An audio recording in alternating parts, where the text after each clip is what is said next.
Otter's first today. How is Otter today? How are you doing? Welcome to stream. How's it going? I hope you are well. Yeah, happy Friday! It's Friday! Oh my goodness.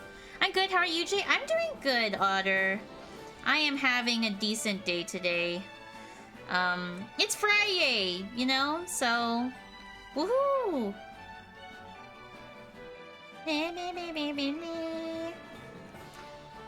Hi Bowen, just got all my wisdom teeth yanked. AMA. Are you high off of drugs, Bowen, right now? Oh my god. That's scary. But you know what? At least it's done and over with, so that's good.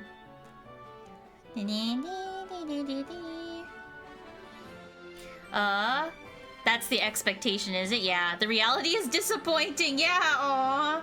So you're not high out of your mind. Beep beep beep beep.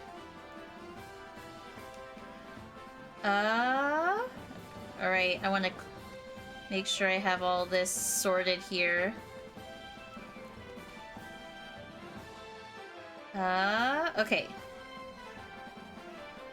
There we go. No clip farm, David, after dentist moments, just vague pain. Aww. That's like the best part about being like knocked out for your wisdom teeth. Hi, Kaido Pygan, how are you? Happy Friday, friends. I hope y'all are doing good. Hope everyone's had a good Friday, even though you had your teeth taken out. Hopefully everything's okay. Did you get, like, all 4? All of my wisdom teeth. So yes, all 4. Like, how is that? I also got all of my teeth taken out. Were you knocked out cold for it, Bowen? Or were you, like, conscious through it? I was knocked out cold for mine. But, yeah. Yeah.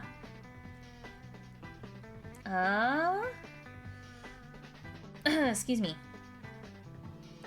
Me. Beep, beep, beep, beep, beep. There we go. Just really strong numbing agent. Oh, okay, you were conscious for it all. That is sucky. Because how long did that take, Bowen? Because I'm glad that I was knocked out for mine, because like it's just not fun. It's not a fun operation to live through, you know? Hourish? That's not too bad, I guess. That's not too bad. Very nice. Happy Friday, Kaino Pygan, and happy Friday, Otter. Yeah, we'll let people trickle in. I have to wait for Matt to come in. So we'll wait for Matt to come in and show up, but we can chat before we start the game today. I don't really have anything set up, so... Yeah, when I had my wisdom teeth taken out, I was knocked out for like 3 hours, I think it was. It's mostly just a lot of pressure since the pain is non-existent. I see. My face swelled up with like how much I was like numbed up and stuff. Did you play I didn't, not yet, Kanopaigan. It's downloaded on my phone. I haven't pressed play. I'm going to play after stream today though. Because, like, I knew once I started playing it that I would not stop. I have a problem with stopping on playing video games that I really enjoy. And so, yeah. Matt Moride, it's true. Every Friday, not every Friday, but a lot of, like, 90% of Friday streams have had Matt in it. Only the repo streams Matt hasn't been in, you know? You feel? Yes. So, yeah, I will play it after stream today, probably. I have it downloaded on my phone, but, like, I'm debating if I want to play it on desktop. Like, will I like it more on desktop? I'm not sure, so I'm trying to decide. Because, like, if I play it on desktop, then I can play it on stream, you know? And so... yeah, I'm not sure. Me not sure yet, but we'll see.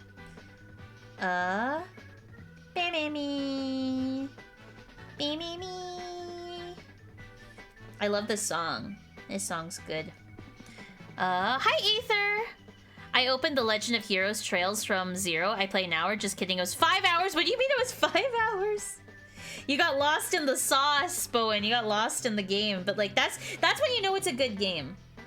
That's when you know it's a good game. And, you know, it's good. It's good. Beep, beep, beep, beep, beep, beep, beep, beep, beep, beep. Beep, beep, beep, beep, beep, beep, beep, beep, beep, beep, beep, beep, beep. I have a feeling I'll lose this time, so no gamble. Going with your gut this time, Aether. Fair enough. Ooh, Otter. Oh, Otter! Good try on the slots. Good try. You have until Monday, chat. Monday's the last day to gamble. So, you got until Monday. CDCP is OP. What's CDCP? What is that? Oh my gosh. Sorry, chat. I'm yawning so much today. Oh, the insurance. 1,700 plus procedure, paid 208. Very nice. I think it's an I, but I'm not sure, Bowen. I'm not sure. Very nice, though. 208 is not that bad at all. Like, that's pretty inexpensive for getting all of your wisdom teeth taken out. Ooh, and look at that. Bowen and Otter are gambling for the top spot. Meanwhile, there's Satara and Kevin and Aether. Very nice, very nice. Very nice. I think this is gonna be a strong top 5 or whatever. This is gonna be quite strong. So, exciting! Super exciting. Bam, bam, bam, bam, bam, bam, bam, bam, bam, bam, bam, bam. Satara needs to click the gamble all button. Join us in risk reward, but they won't. Yeah, Satara is very safe when it comes to their gambling. They don't like to gamble that much. And you know what? It has worked out for Satara. It has worked out for them. Because they have been in consistently top 5 for a hot schminute. I love this song. Coconut Mall is such a good song. Is Coconut Mall in the new Worlds? Because it better be. That's a peak song. It is? There we go. Man, I really want to get World, but I don't... World's OST. Is it good? Is it, like, actually good? Because, like, I want to play it, but I need a Switch 2 for it. Is Next Level insane? Is it really? Oh, shit. What? Is it really now? Huh. I have to look into that. I have to listen to it. Because, like, yeah, I've heard that, like, it's a fun game. So, I am curious, very curious if I'll like it or not. So, that's interesting to know that the World's OST is good. Because you would think that it's, like, you know, like, you would think that it's, like, the same. Like, 8's OST is pretty good. So I can't imagine, like, how much different does Coconut Mall sound in Worlds compared to... went from being extremely pissed it's 110 CAD to mildly annoyed at that price. Still sucks, but that's how good the OST is. Interesting. Hold on. I want to listen to the Coconut Mall Worlds version. Exactly, Otter! I want to play $80 for Mario Kart. So expensive. Mario Kart World... Coconut Mall. Here, let's see.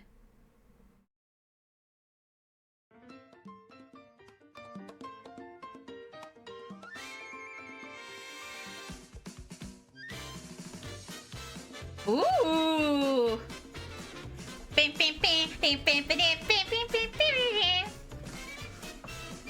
Ooh, it's different! It's a different take. But it's interesting. Oh. It's like a real orchestra. Interesting, interesting. I like it so far. It's like jazzy. It's like a little, it's got a little jazz in there. Wow. That's pretty good. Pretty good so far. Happy Friday, friends. Hello. Excuse me. Rich Man's Mario Kart, so true. They remixed Dire Docks officially for the first time ever. Oh, did they really? Shit, I'll have to look into that. Whoa. Whoa! That guy on the saxophone! You hear that? Hi, Seven. How are you? Happy Friday. How's it going? I hope you are well. This is crazy. Swell as a bell. Very nice. You know, I do like this remix better. I do like this one a little bit better than than Mario Kart 8's Coconut Mall.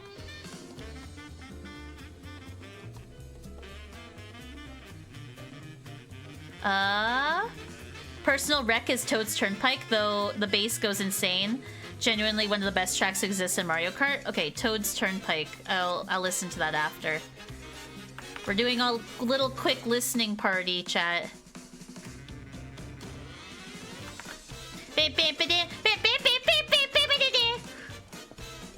I'm a fan.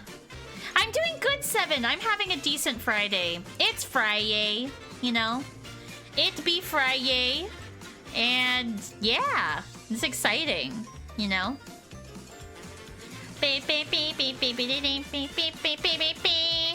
Wow. Ooh, that's good. Okay, let's listen to Toad's Turnpike now. Mario Kart World.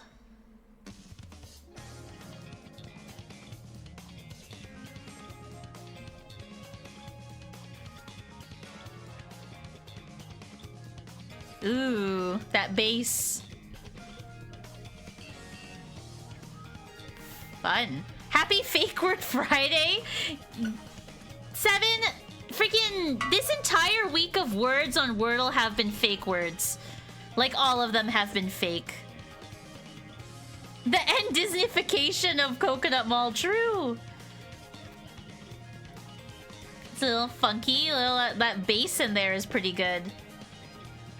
Am I surprised you weren't ever a cheerleader? You give off that vibe, to be honest. You know what? I wanted to be a cheerleader, but the cheerleaders in my high school were filled with girls that, like, they weren't mean, but they weren't nice, you know? Like, they were not, like, not like an official cheer squad, not like crazy, like, you know, like those TV shows where like they're doing flips and stuff, but they had like it was like they had pom-poms and they would cheer louder than everyone else on the side. Like, they didn't do flips or anything like that. They didn't do like chants or anything. They just had pom-poms, you know? I thought Canadians loved hockey. We do love hockey. I'm not watching the NHL draft right now because I don't really care for the draft. Does that make sense? Like, the NHL draft is very, like, it's not like football draft, or it's not like basketball draft. Like, hockey is very, I don't want to say unique, but like anyone can play hockey, you know? Like, you don't have to be like in an official team. You don't have to be like in a lower team to play hockey. Like, if there's like a random, you know, scouter that's watching some kids play street hockey and they want that kid to play on the team, like, that kid could play professional hockey, you know what I mean? And so the draft, while it does show like good talent, like good young talent that go through the quote-unquote right way, right, through college or through like the lower teams in the leagues, it's not like it's the only way to join a team. And so the NHL draft is not as like, they don't glorify it, I guess, in the sport, because in the end it doesn't really matter. Like, they can pull up anyone to play hockey. So, yeah. I went to Forest Lawn, the sports school. We didn't have anything of the sort. I mean, did you have like a cheer squad? That's also a good game, good song, by the way. That was pretty good. Thank you for the recommendation, Bowen. So the girls were like the Canadian geese then? Yeah, kind of. Yeah. Yeah.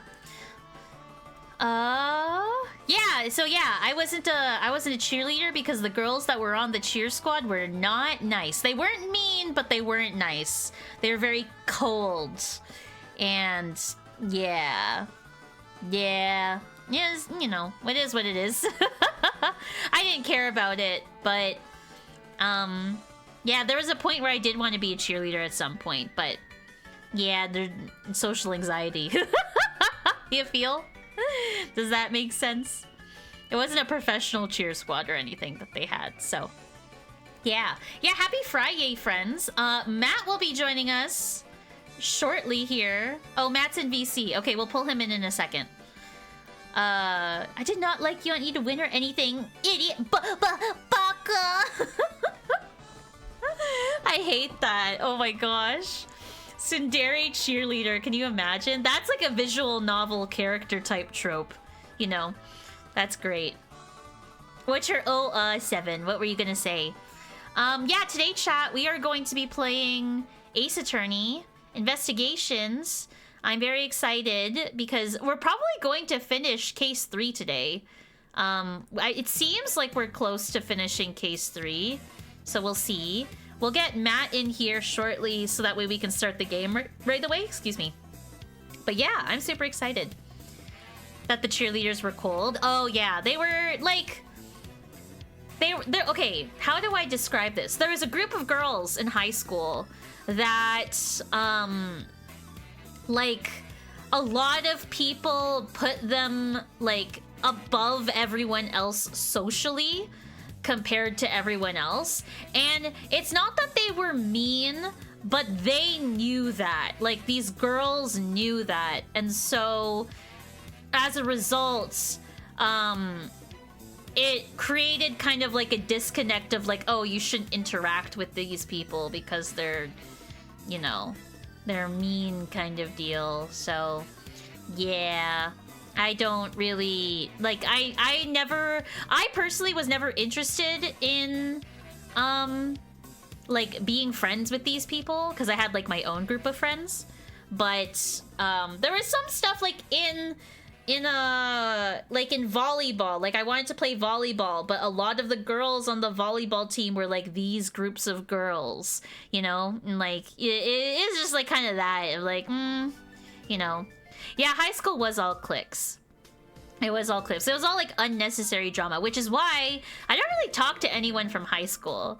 Like the people that I talk to are people that I met through university or people that like I met online. Because no one was really a gamer in my high school. Like everyone was like super into sports or art or music. Like those were like the 3 things that people were into, and if you didn't do any of those things, then you were kind of like, you know, whatever. And so I never really got into any like of the cliques in school because no one was really a gamer. I was like a real gamer, chat. There was a few students that were gamers, but they weren't like, I wasn't friends with them. I've had 2 friends from elementary and 1 from high school I still speak to regularly. Yeah. I speak to like 1 person regularly, but like not super often, you know? Not very often that I speak to him. So yeah. Did you bring I did bring my DS to school. And like I got so many street passes at high school, which makes me think that people were secretly gamers, but they didn't want to say that they were because I openly played my DS at school. Like there was a day where freaking like I brought like I played my DS at school and like no one like else, but then I would go home and I would have like so many street passes and I'm like, okay, so there's like a lot of like secret gamers in school because there's no way that like I'm the only one openly playing my DS here, you know. I fumbled the bag so hard. There was this cute girl in my social 20-1 class and she was like, hey Bowen, I heard you like Pokemon, let's be friends. I don't know, I'm just like Bowen! You fumbled the bag. What the hell, Bowen? Tisk tisk. I mean, you live and you learn. You live and you learn. Now you know the next time a girl walks up to you and she's like, let's be friends. Now you know, Bowen. Now you know.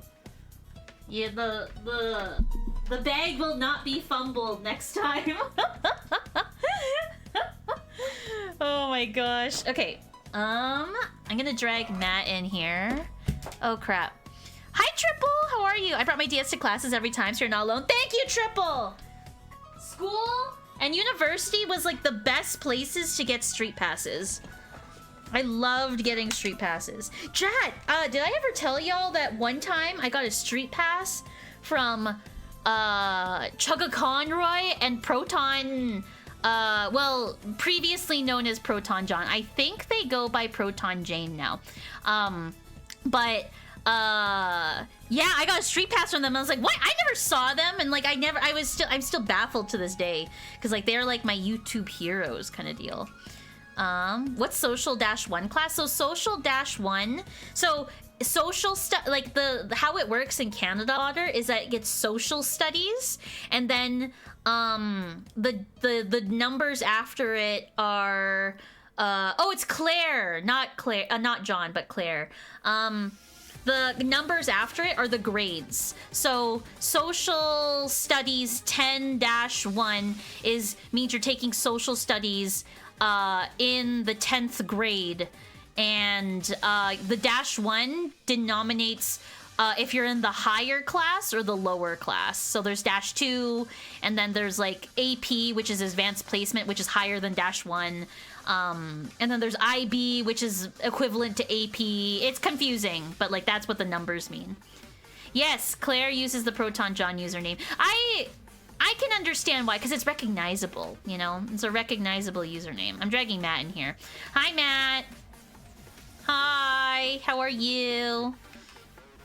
Good. You ready for gaming? Oh, no one can hear you. Hold on. Oh, wait. What is going on here? What is this? Yeah, which screen am I sharing? Oh my god. There we go. Yeah, hold on. Wait, properties. There we go. Now they should be able to hear you.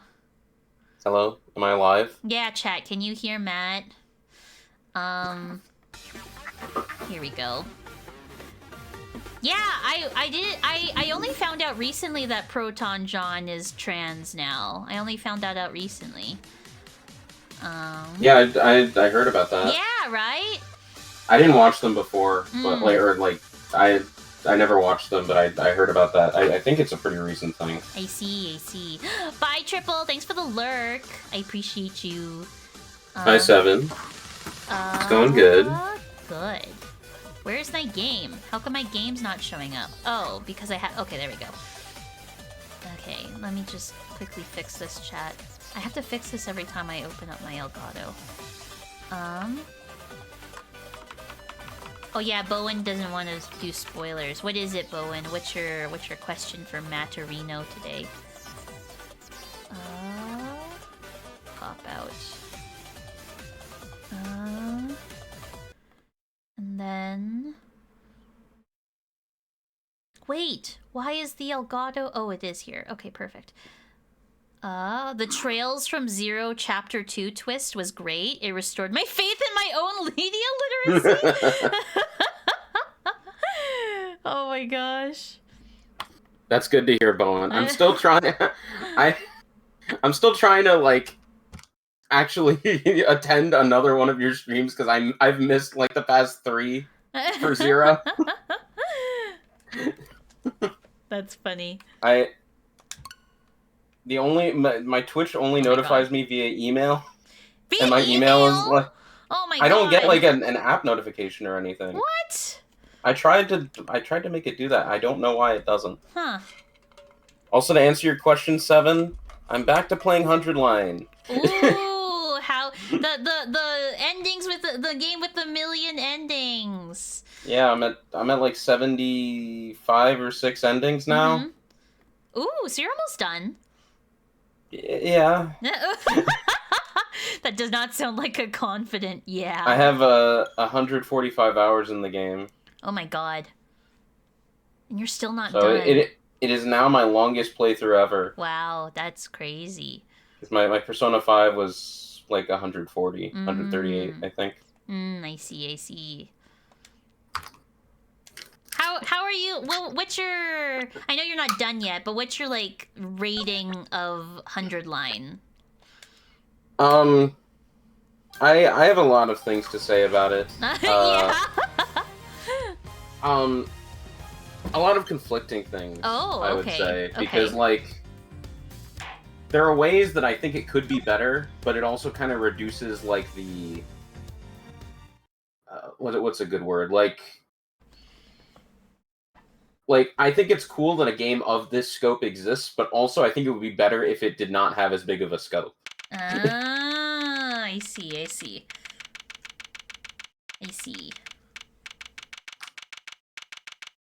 It's Christmas. It's 10 a.m. Whoa, chat. Whoa, Christmas. For those that need a recap real quick, a dude died like 10 years ago or something.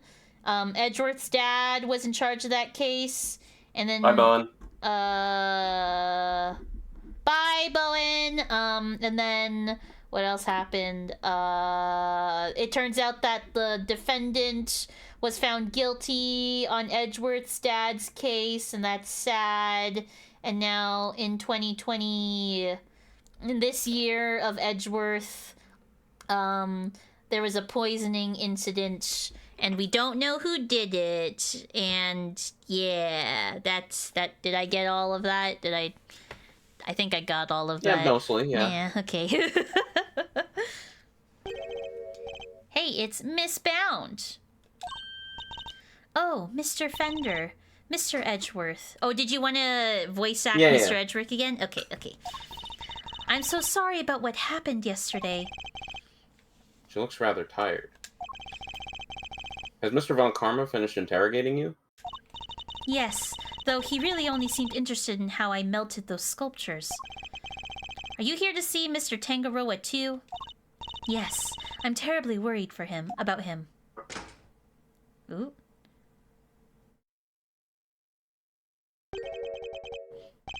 Detective Bad? What are you doing back there?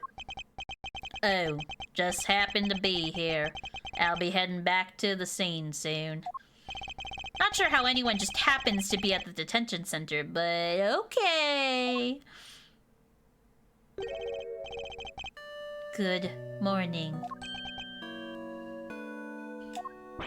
Mr. Tangaroa, what happened to you? Oh no, Samson, what did they do to you? They didn't seem to want to let me sleep. That's messed up! That's like torture. I had no idea interrogations could be so involved. Sorry if I seem distracted. I think I'm a little tired. They're not letting you sleep? That's not police work, that's torture. Thank you, Fender. What's going on here, Detective Bad? I'm not the one doing the interviewing. It's the guy they put on the case before me. I like Von Karma's methods about as much as you do, which is why I'm doing what I can to help. It was Detective Bad who got me out of there. I'd still be in that interrogation room right now if it weren't for him. Detective Bad really is trying to look out for Mr. Tangaroa in his own way, it seems.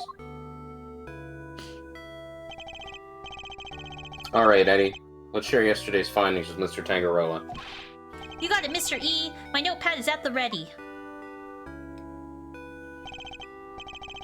Mr. Tangaroa, we found out quite a bit if you'd like to hear it. Of course. Thank you. Are you alright, Mr. Tangaroa? You seem kind of spaced out. I'm fine. I just think my blood sugar might be running a little low. Samson. Do we have anything that might give him a little energy boost? Here, can we give him a candy? We don't have it. Oh, we have candy! Chocolate! Huh? Is that chocolate? For me? Oh, those are the chocolates I wish I could just give them to you, Mr. Tangaroa. Oh, we can't? But the rules here don't exactly Oh, wait, Oh, so we just showed it to him! He doesn't even get to eat it? That's so bullshit! Oh my god. Oh, that's a shame. But rules are rules, I suppose. There must be some way we can hand them to him. I hope Detective Bad is noting the meaningful looks in his direction. Oh, sorry, fuck. That's okay. Next one. Let me take a look at them. If they seem legit, I might consider passing them on to the suspect. Thank you, Detective Bad. My hero! I'm touched. Thank you, Detective. Yeah, whatever. Just sit tight.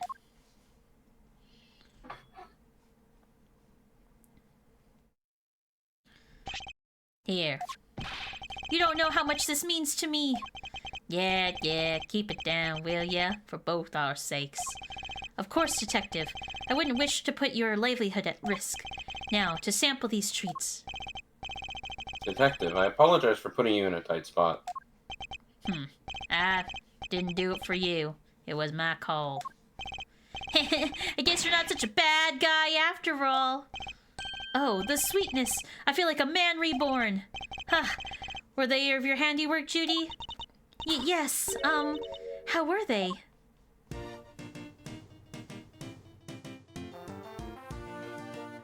Feel them melt. Soft and smooth.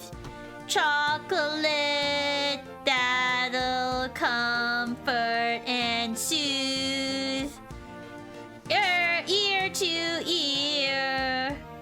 Head to toe. Smile and savor the taste as it flows. Yay. Delicious. They're not exactly beautiful, but they're sweet and oh so flavorful. Thank you, Judy. I'm so glad you like them. And I'm glad you're back to being your old self. My apologies, friends. The food they serve here is just so flavorless. Between that and the lack of sleep, I was about ready to collapse from sheer despair. Wow, is the food here really that bad? Just the usual. French fries, ham sandwich, stuff like that. Yes, and yet, I couldn't taste a thing. Anyway, I'm heading back to the scene. Before you go, Detective, do you have any new information to share? Oh yeah, you were right about the victim's identity. Frost worked as a sculptor in France, where he was known as Paul Halique. Artie Frost was Paul Halique? Dun dun dun. Dun dun dun. I would never imagined. Poor Mr. Halique. So the famous French sculptor wasn't a Frenchman after all? Huh. This would all but certainly explain why Mr. Halique was such a recluse and refused to show his face in public. He was busy working on his greatest masterpiece, apparently. Bunch of Zodiac statues. Guess he'll never finish them now. He never finished his greatest masterpiece? Nah, seems like he was making statues for each season. But he never got around to the winter constellations. The winter constellations? You mean Taurus and Gemini? So the two he made out of ice would have completed the set. Yeah, now they're nothing but puddles. What a bummer. I'm so sorry. Oh no, Miss Bound, I wasn't blaming you. One last thing. Seems he had himself a bit of a spending habit when it came to his work. Every statue cost him millions to make, which means he was always strapped for cash. We're checking to see if there's any chance someone called in a debt. I guess not even famous artists are safe from the money problems. Do you have any idea why he entered the confectionery contest? None. Guy didn't even tell his family. I see. I like bad. Alright, I really gotta get going. I'll go fetch another guard, but I can't be hanging around here any longer. Understood, Detective. We'll see you again shortly. Bye, Dad. Bye, boy. He's a good man. He certainly is. He is. And an uncompromising one. Someone who can be trusted to stand up for what he believes in. And just scared the pants off anybody new he meets. Heh, now you two... Now, were you going to tell me what you learned yesterday? Of course. Allow me to give you a full report. Thank you for that. And allow me to apologize on Judy's behalf. I'm so sorry. It's fine, Mr. Tangaroa. As I told her yesterday, the important thing is that we learn the truth in the end. Now, would you mind if I ask you a question or two? By all means. I'll gladly share all that I can. Okay. The contestants. What can you tell me about the contestants who took part in the final round of the contest? Let's see. There is Miss Scone. I loved her design concept. Unfortunately, her entry was in violation of the rules, and so I had to disqualify her. Mr. Gusto's creations were a perfect balance of flavor and design, at least up through the semi-final. But disappointingly, his entry for the final was subpar on both counts. And there was actually something a little unusual about his entry for the semi-final as well. Which was? It tasted identical to Mr. Frost. Ooh. They may have looked different, but I could have sworn I was eating the same thing. Huh? And what exactly did his work look like? Oh, there should be a photograph back at my mansion. I'll show it to you later, Mr. Edgeworth. Much appreciated, Miss Bound. But Mr. Frost's entry for the finals, that was truly sublime. Hmm? So you were able to finish judging it? Even though his body had been discovered in the meantime?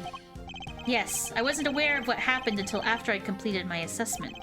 Mr. Frost wasn't in his room when I visited, so I took the liberty of sampling a bit, part of the lyre, I believe. It never tasted anything like it. It was like a dream. I was so moved that I burst into song. I'm sorry, but are you saying that the lyre tasted good? I'd like to hear more about that if you don't mind. The lyre. You're quite sure it was the lyre that you tasted when you sampled Mr. Frost's work? I'm certain of it. It was part of the Gemini sculpture, which is the only sculpture in that display case. Mr. Tangaroa, would you mind looking at this photograph for me? The strings. So the part you tried was the lyre? The one that's shown here without any strings? Oh, there were strings originally. That was the part I ate. Oh, okay. So the strings that were missing because Mr. Tangaroa ate them all. And he enjoyed them? Hi, Blake. How are you? Happy Friday. Miss Scone told us that she ate part of the lyre as well. But she said it was far too salty for her to finish. Then it's true. The truth is, I've suspected for a while there might be something wrong with my sense of taste. Something wrong? How so exactly? There's a taste disorder characterized by an inability to detect salty flavors. Oh, interesting. Oh, I'm sorry to hear that, Blake. Oh, you must be so sad. But you're tired. Now you're home and you can rest. And I suspect that I've been suffering from it. I eat so many sweet foods on a daily basis that it took a while for me to even notice. But there's no denying it now. That would explain why the food here seems so bland to him. What? But your taste buds are your livelihood. Even if there was some long-term treatment option, I highly doubt a total cure for your condition exists. Aw. Nevertheless, you should put in a request to the police for a proper evaluation. Yeah. Small, sad, but that's true. You are going back soon. That's true, Blake. Oh, that won't be necessary. I have a recipe for a cure back at my... What? A cure back at your mansion? What do you mean you found a cure already? What? You do? I do. You can take a look at it for yourself if you'd like. Samson, we can't show that recipe to just anybody. Judy, Mr. Edgeworth is hardly just anybody. He's my attorney, and I have no secrets from him. Yes, you're right, of course. If that's what you wish. That's super suspicious. What on earth is this secret recipe for a miracle cure that they've been hiding? Interesting.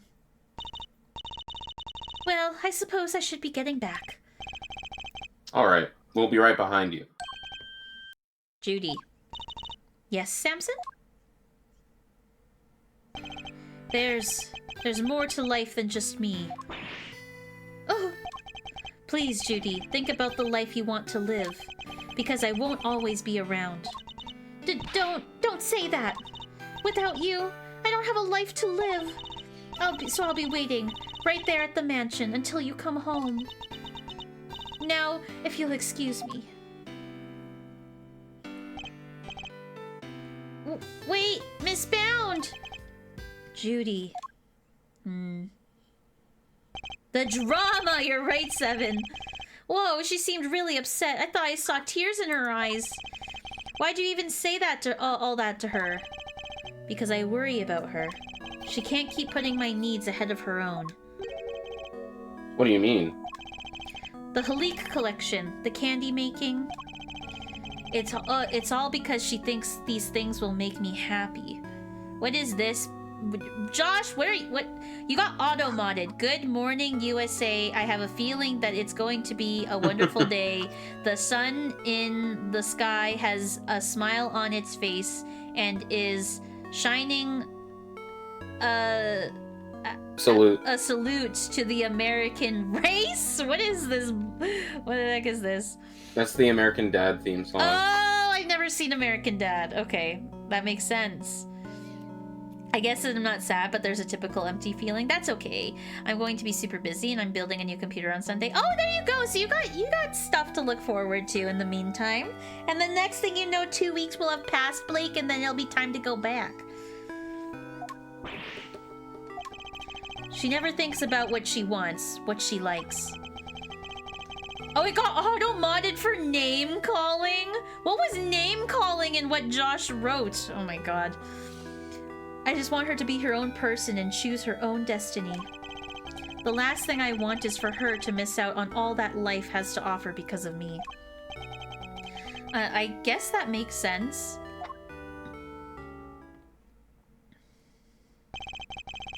He really does see her as his own child. What parent wouldn't want their child to walk their own path? And what parent wouldn't do everything they could to protect them?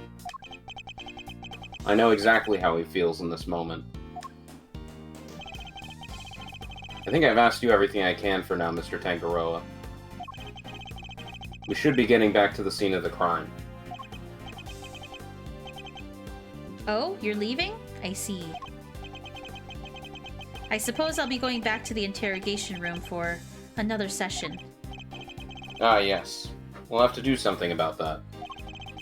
You'll speak to the police for me? That too, but I'll be putting in something else in place as well. Ooh, what is he planning? An ace up our sleeve for when the time comes. Okay. Yeah, I look forward to learning more. I'm counting on you, Mr. Edgeworth. And we'll be back to brief you, Mr. Tangaroa, every day. And Judy, too. Thank you, Eddie. I look forward to it. Ooh. Mr. Tangaroa, your interrogator will do everything in his power to extract a confession from you.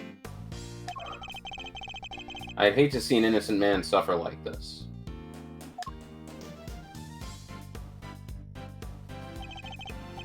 But please, you have to do everything you can to hold out. If you can't, Mr. Von Karma will use that confession against you for as long as this case lasts. And it will make that much harder for me to save you. I understand, and I'll try. I won't give up until you're out of here, Mr. Tangaroa. You have my word on that. Aww.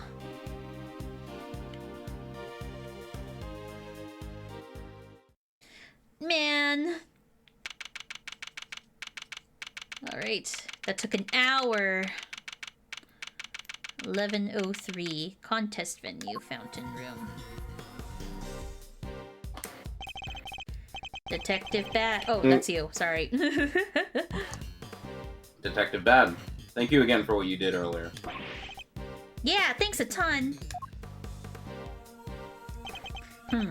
What are you talking about? Ha ha ha! There's no need to be shy about it. Never mind that now. I'm guessing you two are back here looking to investigate some more. We are indeed. We'll need something solid if we're going to save Mr. Tangaroa. Well, I hate to break it to you, but apart from this room, the whole place is on lockdown. What? But we need to see the other rooms! This is Mr. Von Karma's doing, I presume. Who else? Haven't seen the autopsy report yet either. Guy's probably got a hand in that too. And don't expect to speak with anybody except us cops and Miss Bound. Everybody else is gone, and I doubt Von Karma will be handing out phone numbers. Is that all just a game to him? Why does he have to go so far? So what's your plan of action, Detective? Same as before. Do what I can to help you uncover the truth, like I promised. You have my gratitude. Just you wait, Mr. Von Karma. We're gonna beat you and your bag of dirty tricks. Detective, may we conduct a brief investigation of the area? Sure. But like I said, everywhere else is off bounds. You probably won't be seeing those rooms again. That's fine. As long as there's at least one way of continuing our investigation, we'll make do. What about the recipe? We should find the recipe. Seems these instruments are used on Mr. Tangaroa and Miss Bound's TV show, Bacon Bop. Bacon Bop! There's some of the few things in here that aren't made of candy. Is it just me, or does the detective seem a little disappointed? The cakes, though, or the drums. There's a drum set here decorated to look as if it were made out of cakes. They must play it on Bacon Bop. Detective, about these drums. We already checked. There's nothing inside any of them. And no sign of anything having been put inside or taken out either. So they're not relevant to the case. You've already done your homework, I see. Heh, I may like lollipops a little too much, but I'm no sucker.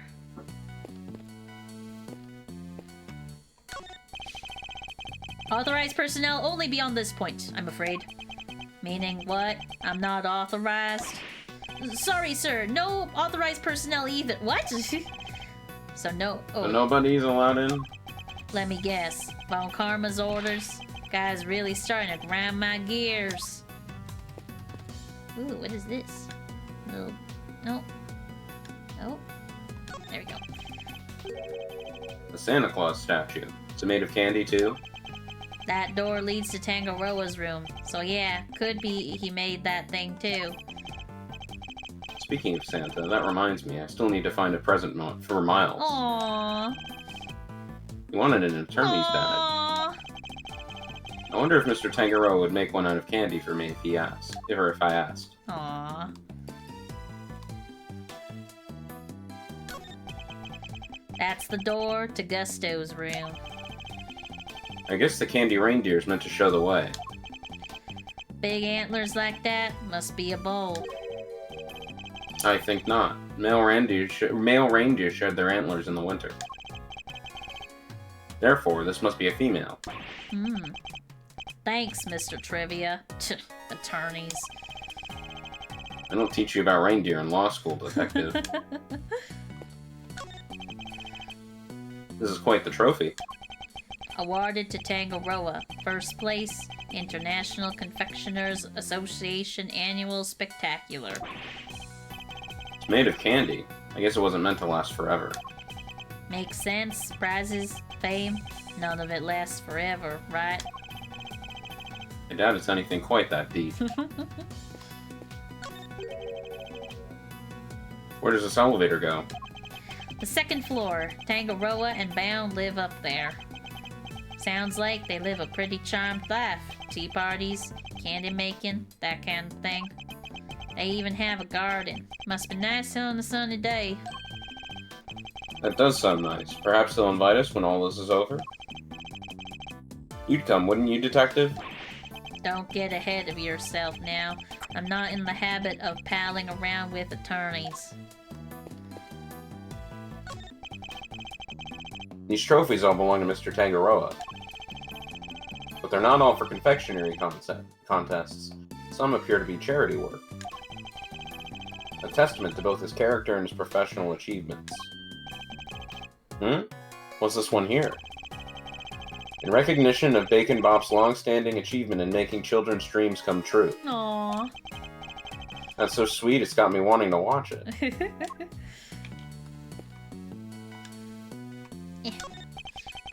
Scone's room is through there. It's marked by a snowman. Candy snowman by the look of it. Oh yeah? Well, I'll be. He's really sizing it up. He isn't thinking of making that into his next lollipop, is he? Lollipop. It's a Christmas tree made from candy. These candy statues have everybody on edge. If ants get in here, that's our scene ruined. Yeah, so it would be pretty disastrous, I suppose. Oh, there's Judy. We'll talk to her after we look at this. The statues on the fountain depict cherubs enjoying some chocolate fondue. Paul Halik's work, apparently. Gotta hand it to him. They look so real. Detective, are you saying you have personally seen cherubs before? Attorneys. Always poking holes in people's words. Well, what? Did I do something wrong?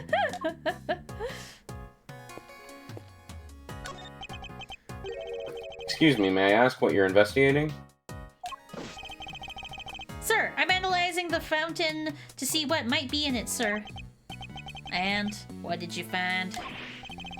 Chocolate, and what looks to like kind of flavorings and colorings used in frozen desserts, sir. The composition of the chocolate seems to be the same as that of Mr. Tangaroa's work. And the flavorings and colorings match the profile of those used in Mr. Frost's ice sculptures. Those little rivers flow from all 4 artists' rooms right here in this fountain. Guess that's how the stuff from the melted sculptures wound up in there. That's not all, sir. We also found blood. What? Why is there blood in the water? Think back to our investigation of the murder scene, Detective.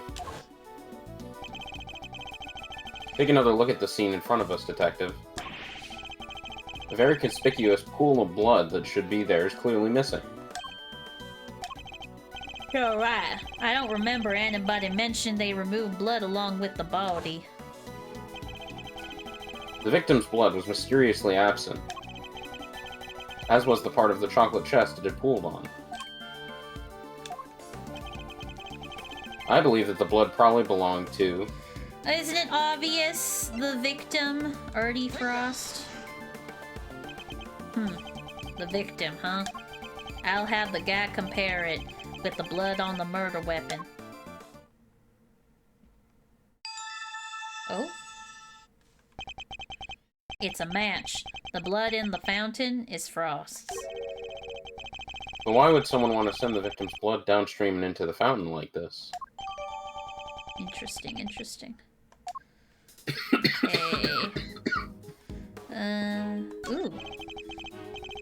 There's a liar here, and some maracas designed to look like ice cream cones. I want maracas that look like ice cream cones. That's fun. They're so well made that it's hard to tell what's candy and what's not just by looking. I'd reach out and touch them, but then I'd be disturbing the crime scene. Hands off. I already checked them out. They're real.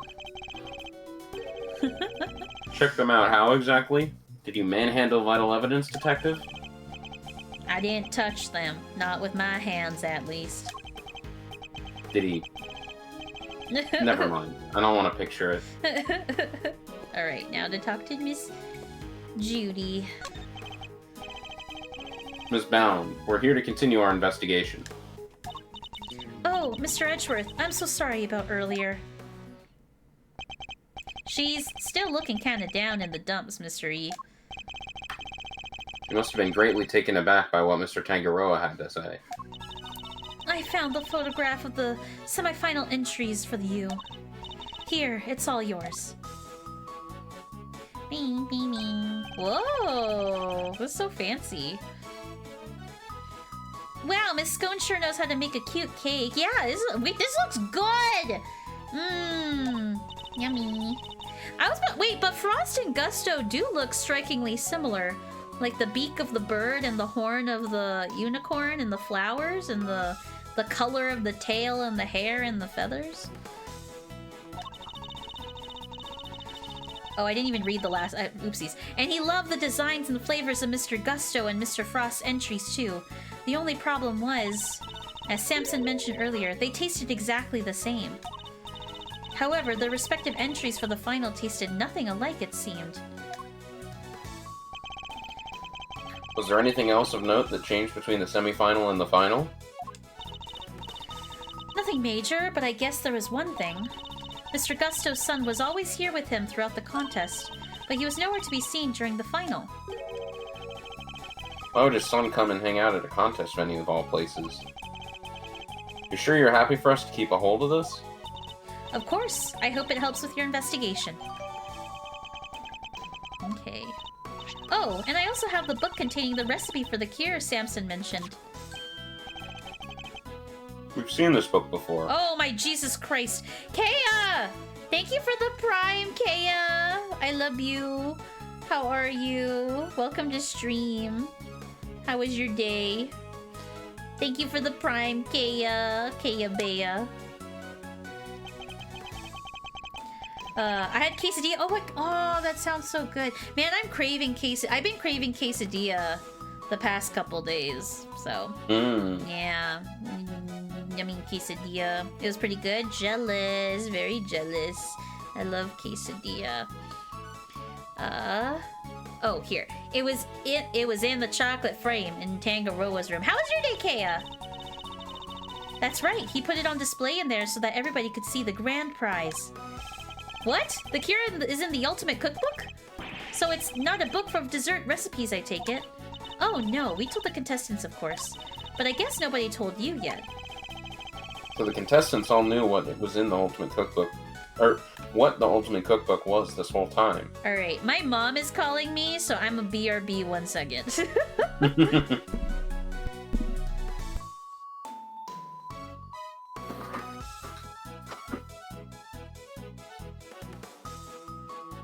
How's it going, chat?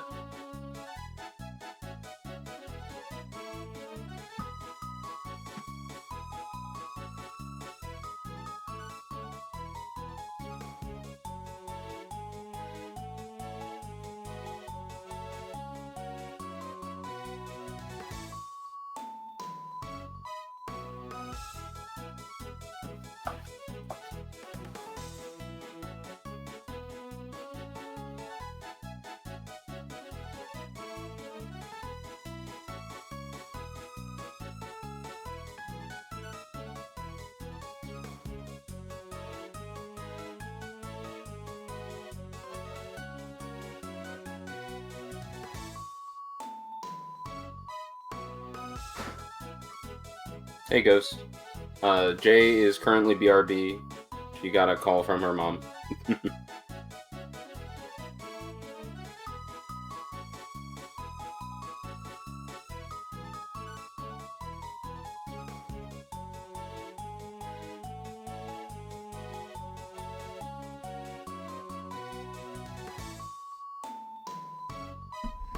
Hello, I am back. Hello. Hello. Hi, Ghost. How are you? My mom called Ghost, so I didn't get to see her. Hi. But hi, Ghost. How are you? Happy Friday. Welcome to stream. It was good. I was trying to talk to Derek and Adam all day and play Genshin. Oh, nice, Kea. Just trying to catch up. Fair enough. Fair enough. Has it been a while since you played Genshin, Kea? Is that why? How are you, Ghost? How was your day? Welcome to stream. I like the song that's playing right now. This summer, the new region comes out. Oh, that's exciting. I'd like to hear more about the cookbook, if you don't mind, Miss Bound. The Ultimate Cookbook. So if I understand correctly, the Ultimate Cookbook is actually a collection of recipes from different for different medicines. That's crazy. A cookbook like that? That sounds crazy. Oh, fair enough, Kea. Oh my gosh, Kea, over a year? So you'd like, in a year is like a lot to catch up on. Because Genshin updates like pretty regularly. Exactly. Or rather, totally new medications that haven't made it to the market yet, to be precise. To the right buyer, a pharmaceutical company, for example, would be worth a fortune. Is that why Scone wants these? Interesting. Oh, chat, there's an ad that starts in 1 minute. My day has been great. I've been playing Final Fantasy VII. Oh, how are you liking it, Ghost? Is it your first day playing it right now? Or have you played it for a bit and you're just playing it for the first time today? Or whatever that may be.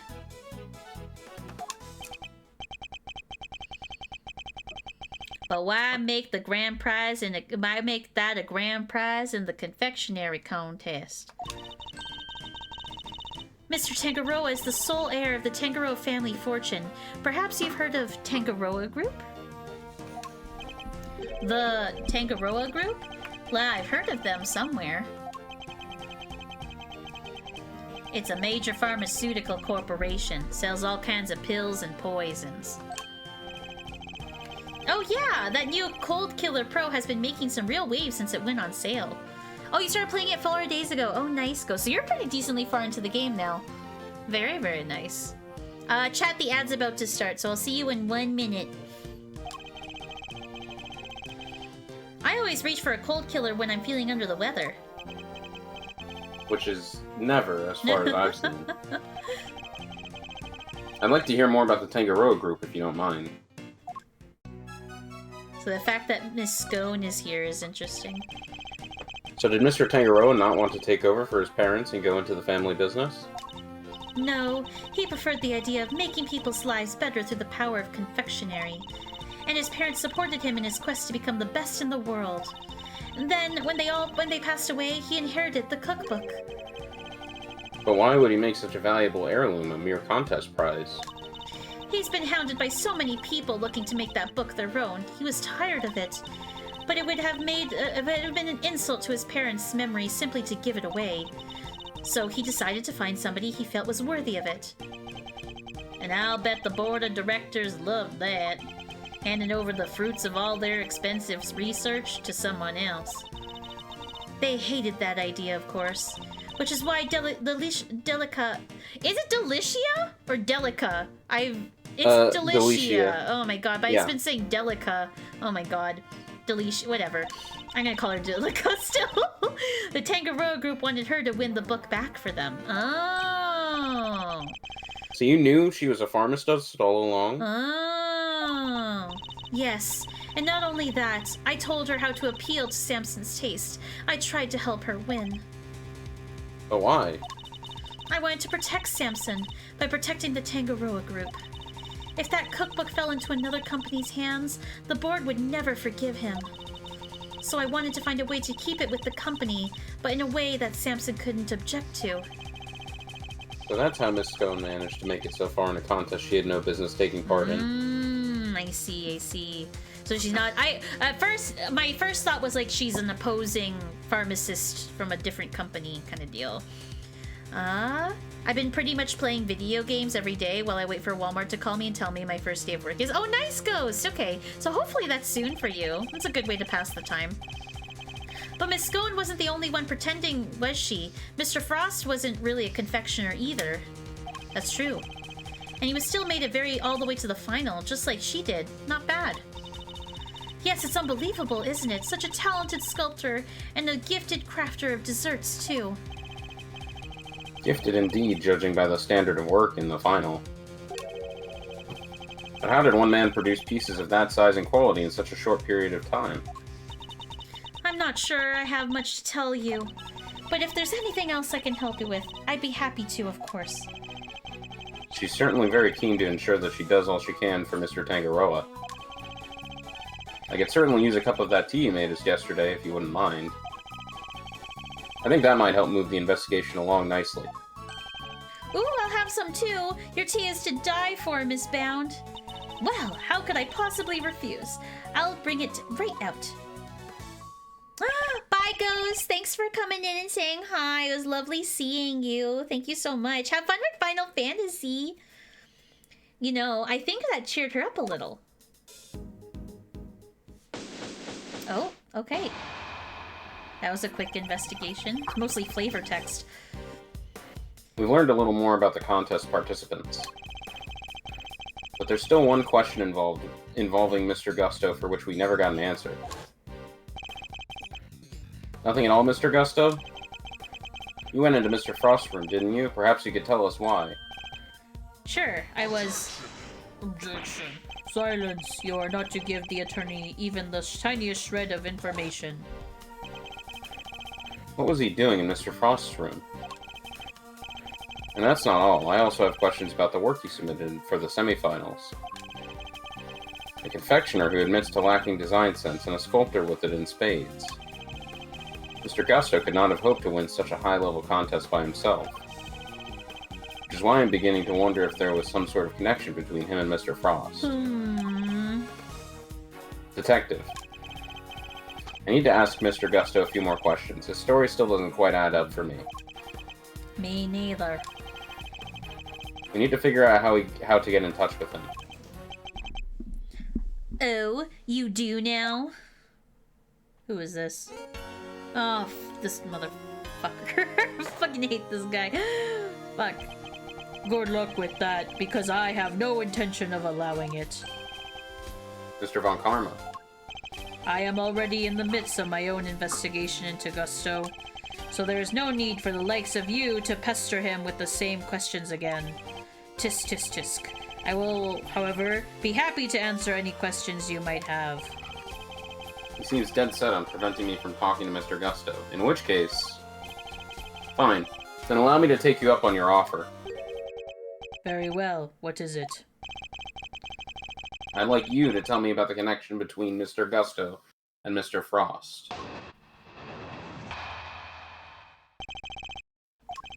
The connection between Gusto and Frost? It was simply a matter of coincidence. They both happened to be taking part in the same contest. And that's all? That's all I have to say to you. What? But that doesn't help us at all! We'll have to confront him with evidence if we want to draw the truth out of him. And it's imperative that we do. He's clearly hiding something. He is. I hate this guy. You can't see it right now, Matt, but I'm giving freaking Von Karma the middle finger right now. Okay, press. Yes, there must have been some a connection of some kind. And if you would cease your baseless interruptions, I'll be happy to tell you what it is. If this were a courtroom, I would have you removed for contempt. But isn't that just solely on the judge's purview? Yeah, a judge of Von Karma would probably have dancing to his tune. What? Even judges are scared of him? It won't be an easy trial, that's for sure. Please, Mr. Von Karma, continue. Okay, press. Granted, it may have simply been a coincidence that they both entered in the same competition. But that doesn't rule out a connection of some other kind between the two of them. Objection! I do hate to repeat myself, but if you do not have any pertinent evidence, then kindly keep your mouth shut. Guess I'll just do as he says for now. At least until I find the evidence that proves Mr. Gusto and Mr. Frost's connection. Still, look in the eyes. The look in your eyes speaks volumes. Well, go on then. What are you trying to say? Make up your mind, will you? Should I keep my mouth shut or not? It seems Mr. Von Karma is keen to keep us away from the truth.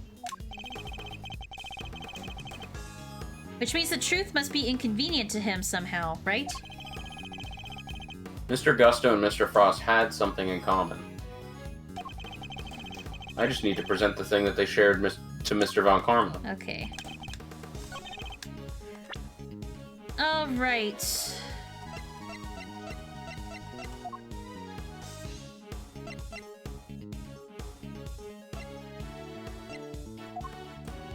I don't. It's been a while. That means Paul Halik.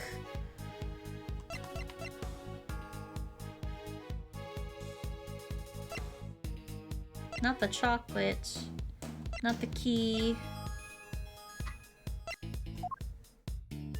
Not the lights. Salty.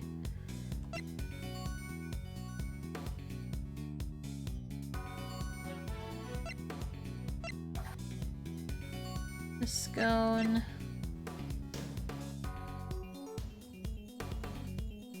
What is this?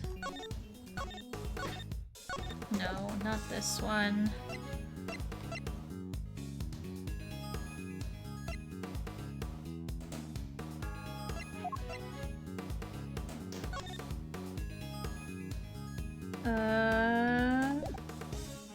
Not that.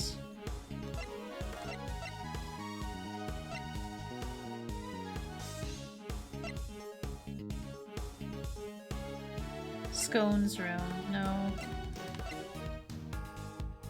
The Tangaroa's fingerprints on it, no, not that one. They both happen to be taking part in the same contest. Is it the statues, Matt? Mm-hmm. It is? Okay. That's what I thought. I was like, I don't have anything besides this. I wonder if you could look at the two confections in the foreground for me, Mr. Von Karma. Mr. Von Karma! They were made for the contestant semifinals. Both are quite exquisitely crafted, wouldn't you agree? Get to the point. As the nameplate suggests, they were Mr. Gusto and Mr. Frost's entries. Mr. Gusto told us that the confectionery design was far from his strong suit. And yet, his work in the picture is just as good as Mr. Frost's. Exactly as good, in fact. Yeah. We learned from another witness that their two entries also tasted exactly the same. What are you suggesting? I'm suggesting that they were helping one another out. Let's take a closer look, shall we? While at first glance the two may appear to be superficially different, it soon becomes apparent that there are significant similarities in how they were put together. There are. They're made of the same ingredients, taste the same, and share their similar design aesthetic. This picture is proof positive that the two were working together. If you figured that much out, I suppose there's little point in denying it. Mr. Von Karma knew all along they were cooperating? But I'll warn you, none of what you're about to hear will be to your advantage. Let me confirm what you seem to desperate to prove. Gusto and Frost were indeed working together. Gusto spelled out the details of his relationship to Frost during his questioning last night. It seems they were helping one another right up until the day before the final. So, you knew that the two were cooperating. Mr. Von Karma, why are you trying to bury the truth? Please, enough with the petty slander. I merely wanted to avoid you poking your nose around before I could provide proper context in court. It simply slipped my mind to explain that to you. Doesn't explain why he's being so slippery with the facts, though. True. I need to figure out what it is he's hiding. I can't let things end like this.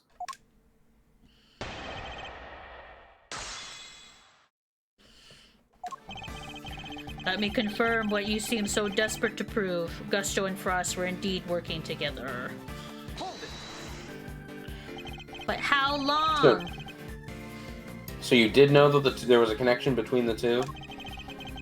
Why were you trying to hide it? Just. Don't just hand out information like candy, and certainly not to the defense. Not like that lollipop nursing fool of a detective over there. You do things your way, and I'll do mine. And you wonder why I refuse to share information with a traitor like you. I mean traitor? My god. What'd he say? Last night, after Mr. Frost's work melted, correct? Yes, I interviewed Gusto personally. Yeesh, a one-on-one with Mr. Von Karma. That must have been terrifying. I imagine Mr. Gusto probably meditated his way through the difficult parts. He most certainly did not. Every time he closed his eyes, I brought him back with an almighty snap. No one dares to plead the fifth with me. Did that even work on him? And that's how I was able to perfectly learn every last detail of Gusto and Frost's relationship. Hi, Potato! How are you? Happy Friday! Okay. Press. But why were they cooperating? Gusto's sense of design is subpar, and Frost was an amateur confectioner at best. Neither of them stood a chance of making it through the contest alone. So what was their endgame? Why cooperate only until the day before finals? Gusto claims to have ended the scheme. Allegedly, he wanted to win the final on his own merits. His one and only goal really was to be crowned the world's best confectioner. And his pride would not allow him to do so with the help of another. Cheaters can only win hollow victories, I guess. I was under the impression that their collaboration only lasted through the semifinals. I'm starting to think it might have lasted up through the final itself. Mr. Von Karma, I'd like to ask you some more about how long they worked together for, if you don't mind. If you must. Gusto's sense of design was subpar, and Frost was an amateur confectioner at best. Before you ask, I'm not objecting to your characterization of Mr. Gusto's design sense. Yeah, he admitted himself he isn't all that great. What's the happenings in the video games right now? We're trying to solve a murder, Potato. We're trying to solve a murder. He made what he alleged to be a likeness of me. Just thinking about the abomination he came out with turns my stomach. Yeah, I kinda like the guy's work. An artistically rich amateur and an artistically impoverished professional. In a way, it was inevitable that they would wind up working together. The two cooperated until the day before the final, then decided to compete on their own merits. This is probably where I present stuff on. You really believe that they were cooperating until the day before the finals and then just simply stopped? That seems a little strange to me, wouldn't you agree? Objection. I have told you the truth. Whether you find it strange or not is none of my concern. He was concerned enough to try to hide it from me only a few minutes ago, though. Which means there must be a reason for that. Based on Mr. Tangaroa's assessment, it sounded as if Mr. Frost's entry for the final was the clear winner. Which means he must have still been working with Mr. Gusto, right? That's precisely what I was thinking. I must have some evidence that proves they were cooperating right up through the finals. Okay. This is probably what it is. The day before the final. Okay. So something that shows that they were working together the day before the final.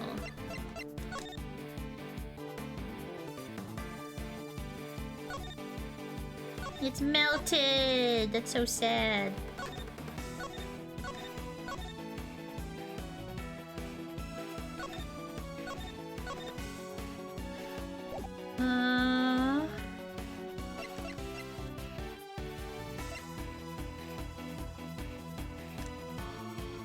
Frost sculptures were scrumptious except for the lyre, which was salty. Until the two cooperated until the day before the final, then decided to compete on their own merits.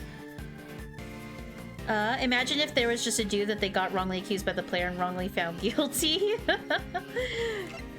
There's been a couple cases that it's come close, where a guilty person or a not guilty person was found guilty.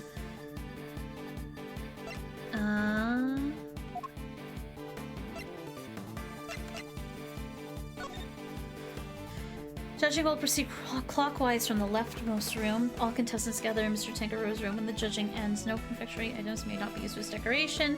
Stands and display materials will be provided. Contestants may not enter another contestant's room until judging has been completed.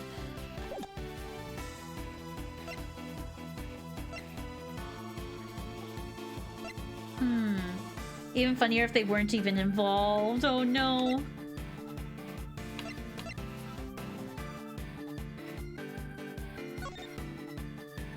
It's not this thing. Yeah, Paul Halik.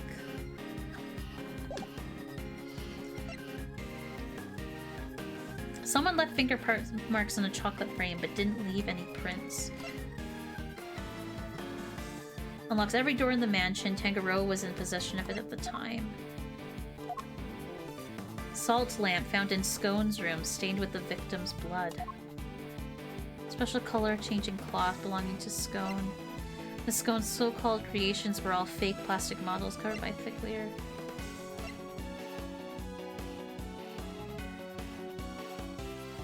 One from Bound and one from Detective Bad. The two cooperated until the day before the final, then decided to compete on their own merits.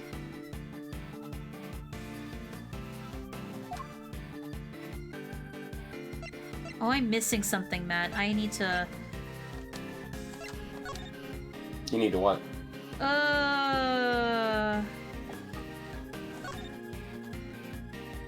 Need to lock in, because, like, I don't know what I'm... Like, what proves that... Hold on, what others... No, it's definitely this last one. But what... You are on the right statement. I am on the right statement? Okay.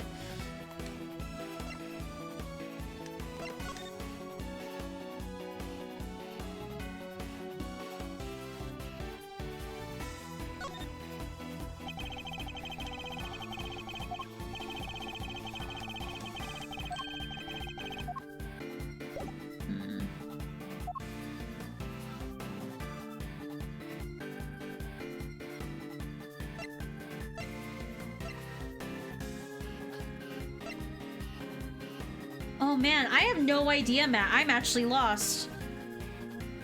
You want the answer? Yes, please. It's Miss Scone's statement. Is it Miss Scone? But like, how? Frost sculptures were scrumptious except for the lyre, which was salty. But why? I know he's gonna explain why, but I want to figure out why first.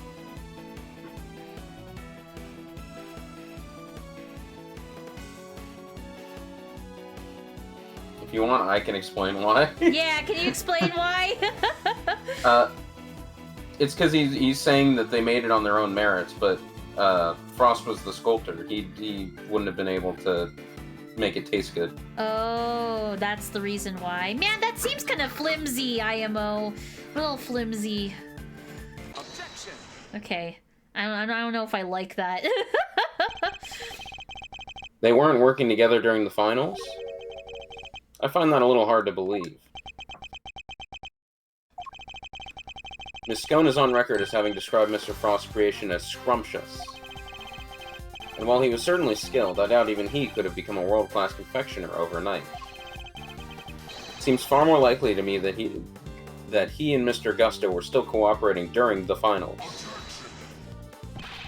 How many times must I explain this to you? Assertions require proof, and one person's entirely subjective statement is not proof of anything. Besides, even amateurs can occasionally make delicious food. Perhaps Frost was simply lucky. Yeah, that's why I'm like, it seems flimsy. It seems a bit flimsy.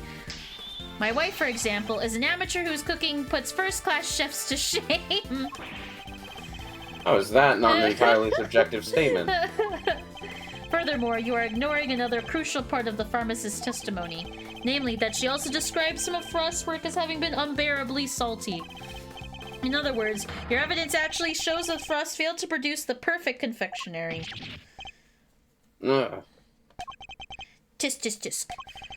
No more objections, I take it? There must be some way I can prove that Gusto and Frost were still collaborating. Mr. E? There's something that's been on my mind. Yes? What is it, Eddie? Mr. Frost's entry for the finals, wouldn't it have taken a while to make? I would imagine so.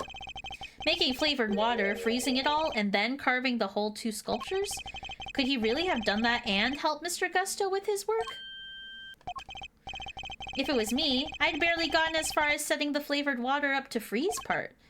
I guess I just can't see how Mr. Frost could have pulled it off. Perhaps there's some loyalty instinct in you after all, Eddie. Aww. Your ponderings certainly point to another possibility.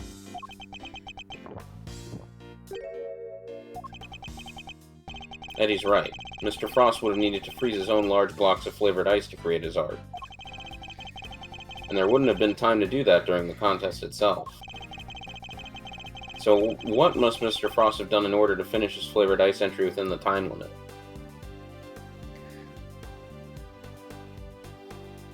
Make the ice the day before the final. He must have made the flavored ice the day before. Then all he would have had to do was sculpt it.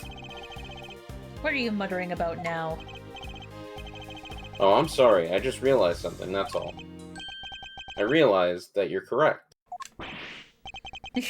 What? Mr. E? I hope you know what you're doing. Oh, and accepting defeat at last, are we? The only thing I'm accepting is that perhaps one of the things you said was true. They were helping one another right up until the day before the final. Just as you said, the day before the final really did mark the end of their collaboration. Ooh, gotcha. Mr. Frost's entry was carved entirely from blocks of flavored ice. Ice which would have needed at least a day to freeze. And whose flavors would therefore have already been... And whose flavors would already therefore have been prepared by Mr. Gusto. Ooh. Yes, which lines up perfectly with what Gusto told me, that he helped Frost until the day before the final. In that case, why didn't Mr. Frost reciprocate and help Mr. Gusto in return? I can hardly be expected to read the minds of the dead. Perhaps not, but I imagine Mr. Gusto could tell us, so why don't you let us speak with him? Or do you still insist that your interrogation was as thorough as you claimed? How dare you call my methods into question? That's not my intention. I just don't understand why you would obstruct a perfectly valid line of inquiry. Give me one good reason as to why you're keeping Mr. Gusto from me. Ooh. One good reason? Certainly. How and why of Frost and Gusto's collaboration have absolutely no bearing on this case. How can you possibly say that with any certainty? If their relationship had broken down for some reason, that could very well have been the motive behind this murder. Could it indeed? Then why did Gusto himself tell me all about it? Why did the man you seem so keen on accusing share the details of his collaboration with the prosecution? Please tell me you have some proof to back up your preposterous suspicions this time. Is there any sort of peanut gallery? Not right now, Potato. But in the... probably in, like, the court parts, there is. Mr. Gusto only acted suspiciously one time that we know of. And I imagine Mr. Von Karma is aware of exactly what that suspicious action was. Which means, this is probably a trap. Well, cat got your tongue? But even if this is a trap, I can't back down now. Mr. Gusto snuck into Mr. Frost's room, and we still don't know why. That fact alone is reason enough to suspect him. Tisk, tisk, tisk. If that's your only concern, then allow me to clear it up for you. I knew it. He was a trap. I was saving this for trial, but consider it a taste of things to come. Plus, I'd hate for the proceedings to drag on because of your needless interjections. Here, take a look at this. Oh, they're kids. That's... Gusto and Frost, and their sons. Interesting, interesting. Gusto snuck into Frost's room in order to retrieve this photograph. It's interesting that the Gusto and Frost do not look happy next to each other. But why? It seems their sons attended the same elementary school. Gusto was concerned of the fact that Mr. Frost and his acquaintance might have been placed under undue suspicion. A concern that you have just proved was entirely well-founded. Gusto's actions make perfect sense, and you have given me no reason to believe otherwise. No. Ugh, I hate Von Karma so much.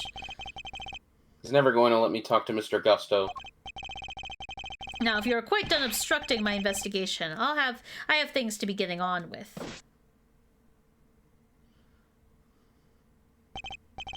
That smug, self-righteous jerk! I'll give him something to be getting on with. What do we do, Mr. E? Mr. Tangaroa is finished if we can't figure something out. Things to be getting on with. What exactly could those things be?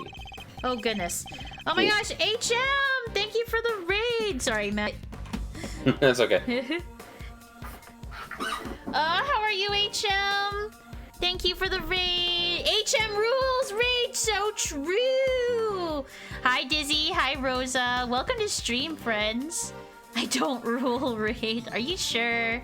Are you sure, HM? I don't know. I think that's a lie. I think you do rule. Happy Ace Attorney Friday, it's true. Yes, welcome, Raiders, welcome.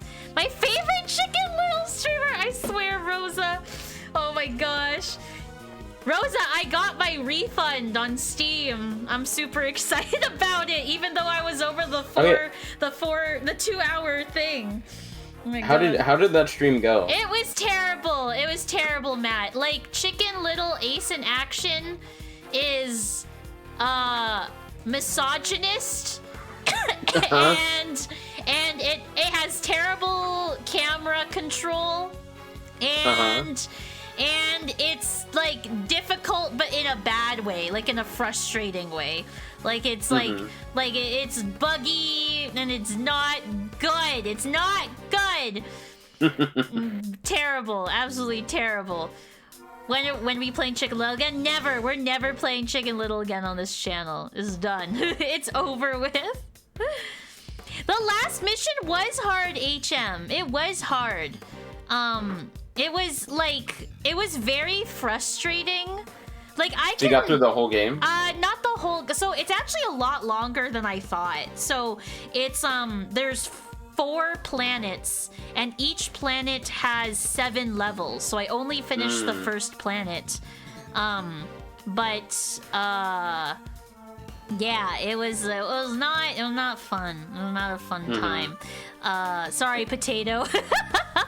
Potato's so sad. Oh my gosh. How is y'all's Friday? It's good. I have Matt here with me, as you can tell. Hello. In the voice call. And do you think we could finish case 3 today, Matt? Or do you think we'll be close? Or like, what are the vibes? Yeah.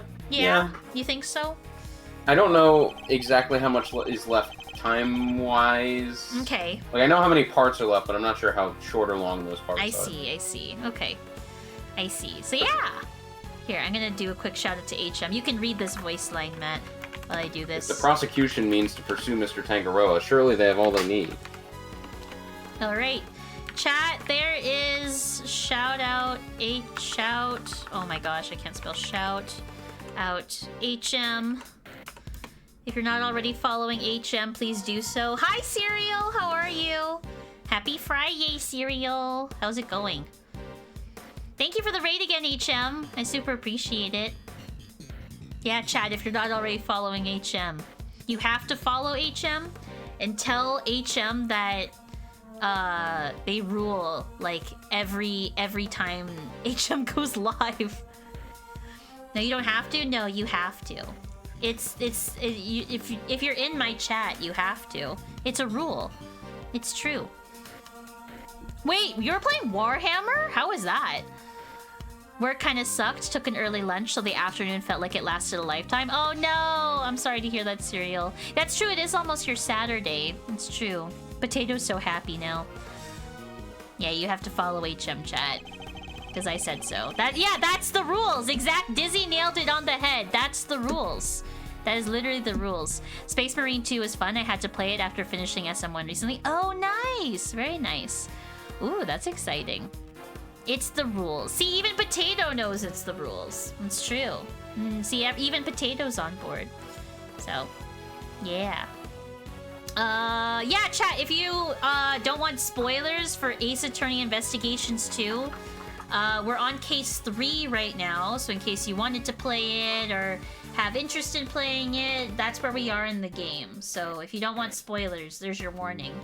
Matt has been voice acting Gregory, which is Miles Edgeworth's dad, and he is by far the best character in the entire series, like hands down. Like, he's normal, he's actually smart. Not that other characters aren't smart, but yeah, like, he's like super normal, and like that actually stands out in this universe where all of the characters are just out of this world. Like, they're insane. Like, everyone's insane in Ace Attorney.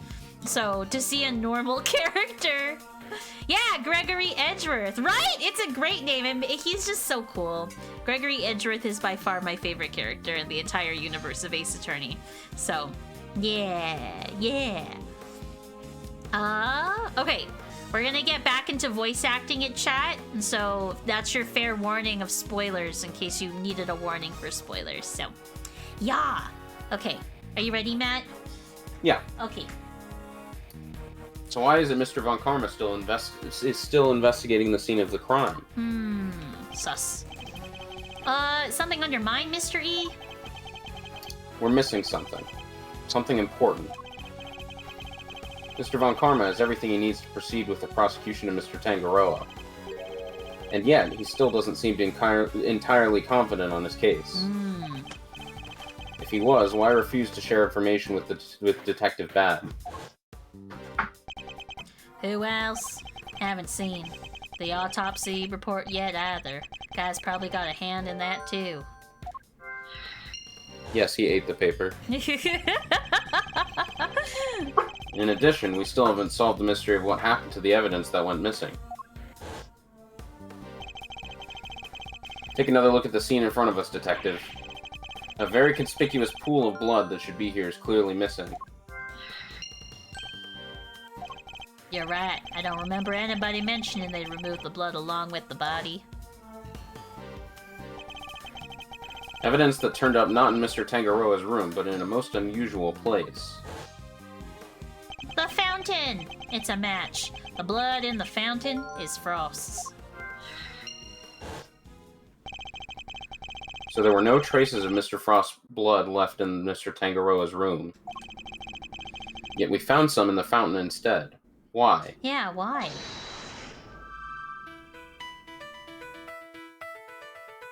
Missing the victim's blood. Is that must be it.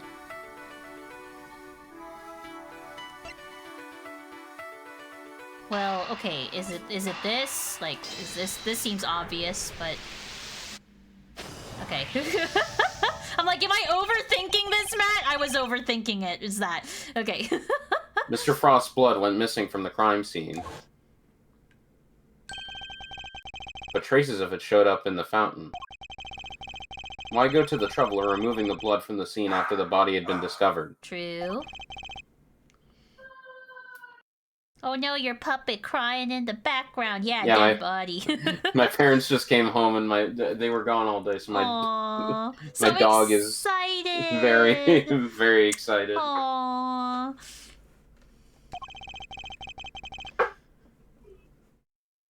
Surely the body would have also been in the way. Yeah, true. Yeah, there's a dead body right there, Potato. It's Mr. Frost.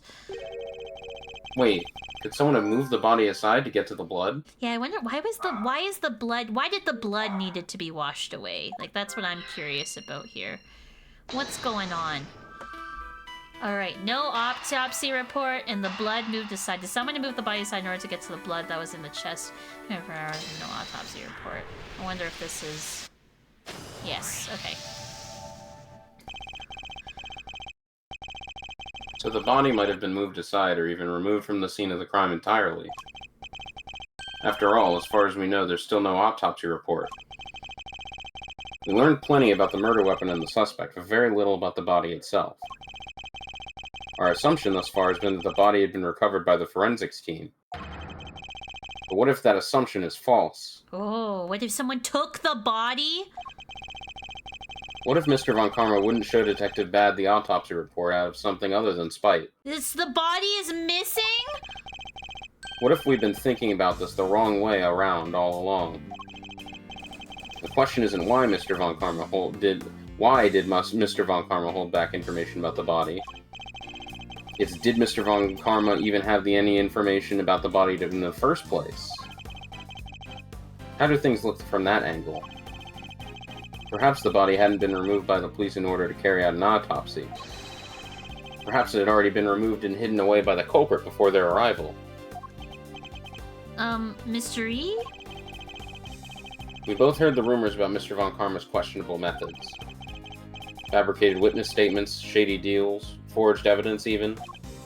Sure, everybody's heard of that stuff, but what's that got to do with us right now? I would never judge a person on the basis of rumors alone. Even Mr. Von Karma, I've tried my best not to let my preconceptions color our interactions with him. Nonetheless, it appears he may indeed be willing to twist the truth to his own ends.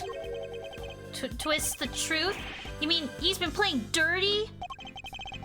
I fear he might have been, and still is. And I'm not about to let him get away with it.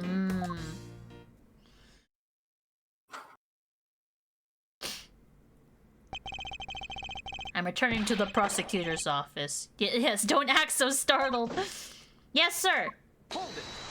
Yeah, you tell him, Edgy. Yes, what's this now? I have a few questions, Mr. Von Karma, about a certain fact you've been keeping from us. Really? Do you mean to call the methods of an officially sanctioned investigation into question yet again? I'm warning you, if you obstruct the police and their work any further, there will be consequences.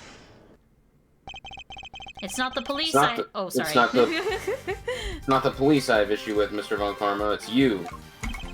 What? Isn't it on the prosecution to work out who the real culprit of a crime is? What foolishness is this? I have no intention of debating what the prosecution's role is or not with the likes of you. But let me make one thing clear. My job is to identify suspects and ensure that every last one of them is convicted at all costs. Believe me when I say I leave absolutely no room for doubt when I present my perfect and unassailable cases. Objection. And how far would you go for your perfect cases? Would you create facts out of whole cloth, perhaps? Ha! And I thought you had outdone yourself already. But now you intend to accuse me of fabricating evidence? I do. Because it is why you've done nothing but hinder Detective Bad from doing his job at every turn. What are you talking about? You didn't shut him out of the investigation because you wanted him to keep an eye on us. You did it to stop him from finding out that you don't have the body. He doesn't have the body? Ridiculous! You're clutching at straws. I will tolerate no more of your preposterous slander. Then allow us to examine it. Prove me wrong if you can. Ugh. Tisk. I'm afraid you'll have to try a little harder than that. I am under no obligation whatsoever to prove your baseless accusations one way or another. Yes, Fender, you should have realized this, right? As you must have seen for yourself, a piece of bloody chocolate is missing from the crime scene. Why did it disappear, and where did it go? Why does it matter? Some blood went missing from the chest where the body was found. So what? So what, indeed? That's precisely my question. If the body was still at the scene when the police got here, removing the blood would accomplish nothing. However, let us suppose for a moment that the body was not. If someone had wanted to erase any trace of what had happened in that room, then it all makes perfect sense. What is this petty obsession with the blood stain? But since it's so important to you, why don't you tell me where you believe it went? Of course. After all, evidence is everything, as you never tire of telling us. I believe this should back up my theory quite nicely. Where the blood from Mr. Tangaroa's room went into the fountain. Do I not have the fountain? I don't even have the... Okay, wait. Frost blood was found in the fountain, but not in the crime scene. There we go. Oh, thank you, Potato. How did you know my posture? My posture was really bad there, Potato. Oh my gosh. And a ball check. Quickly check your balls. Make sure your basketballs are inflated. Traces of the victim's blood were found in the fountain. I got my water, Potato. Along with traces of chocolate from Mr. Tangaroa's room. I believe the missing piece of bloodstained chocolate was dumped into the stream that flows into the fountain, which strongly points toward one certain fact. Someone purposefully disposed of the blood after the body had been removed from the chest. Yeah. But why, though? Mr. Von Karma, where did you find the body? You didn't find it, did you? Answer me. Where'd you get your hands on that kind of evidence? You have neither the authority nor the means to carry out the kinds of analysis on the water fountain. No, but I do. Curse you, Bad! You've been a thorn in my side from the moment you were assigned! Well, no longer. As of now, you're officially off the case. I was barely on it in the first place. Mr. Von Karma, you still haven't answered my question. I love this picture of Bad and... Like, these two together... Like, Matt! These two together, unstoppable. Like, literally, like, Marvel versus Capcom, like, levels of unstoppability kind of deal. They would be amazing together. Oh my god, I need a spin-off. But, like, there can't be a spin-off because this is the first time that they meet. And then, that was so sad. These two together, I would love an AU... like, spin-off game of these two together solving crime. Like, it would be so good. It would be... Oh, damn! Ugh. Will you admit it? Will you confirm that no body was ever recovered? Tisk, tisk, tisk. It's really quite the claim, you know. One that you'll never find any proof for, I'm afraid. What must I do to get an answer out of him? I freaking hate this guy. Now, if you don't mind, I have given you quite enough of my precious time already. I look forward to destroying you in court, Gregory Edgeworth. Your precious logic and theories won't save you then. Nothing will. Mark my words, Mr. Von Karma. Your methods will be your undoing. He will be. No matter how you try to hide the truth, I'll bring it all to the light in the end. We will! Hell yeah, we will! Screw you, Von Karma. Hope you rot in prison. Forgive me, Detective. I didn't mean to put you in a difficult position. Don't sweat it. I always was gonna end this way. Honestly, nobody's ever sad-labbed me the way he did before. That's a bit much, Dave. He is an evil person, Potato. Like, you haven't seen the extent of how evil Von Karma is. He is a super evil dude. You know, I think you might be right about the body being missing. I am, and I'll prove it in court. Well, if there's anything I can do to help, just say the word. Since, you know, I'm off the case now. That's very kind, and I'm sorry to keep asking favors of you, Detective Bat, but there is one more thing. Ooh. Hey, what are you guys whispering about? Come on, let me in on the secret. Alright, Eddie. The detective and I were just arranging a little insurance for the trial. Ooh. I think we have enough to see Mr. Tangaroa acquitted. But I prefer to have an ace in the hole, just in case. And? What is it? You'll find out in the courtroom. Do we get a courtroom scene in this game? Wait, what? You're letting me join you? Of course I am. You are my assistant, after all. Yay, Eddie! Ha! I'll be more than that by the next year. I'll be a full-fledged attorney, you know? And you can take on Mr. Von Karma. We can take on Mr. Von Karma together! Matt, I'm so Indeed. upset. So I'm hoping we'll have freed Mr. Tangaroa by then. But if we're up against Mr. Von Karma, I guess we can't rule out the possibility that this might take some time. Some time! Right, but we'll do everything we can in the meantime. I know you can beat Mr. Von Karma, Mr. E. I believe in you. We can't allow Mr. Tangaroa to remain in prison for a crime he didn't commit. And we won't. I'll expose Mr. Von Karma's lies if it's the last thing I do. Oh, wow. The way that Author's, it fed... Wow. Author's note, it was the last thing... It was the last thing that he did! Oh no, Matt! This is awful! Oh my god! This makes me so sad! Oh my god. Hi Yaka, how are you? Yaka, I'm so upset. This is so upsetting. I'm upset right now. This is a... man. I'm sad. I'm sad. How are you, Yaka? How was your day? Welcome to stream. How was your Friday?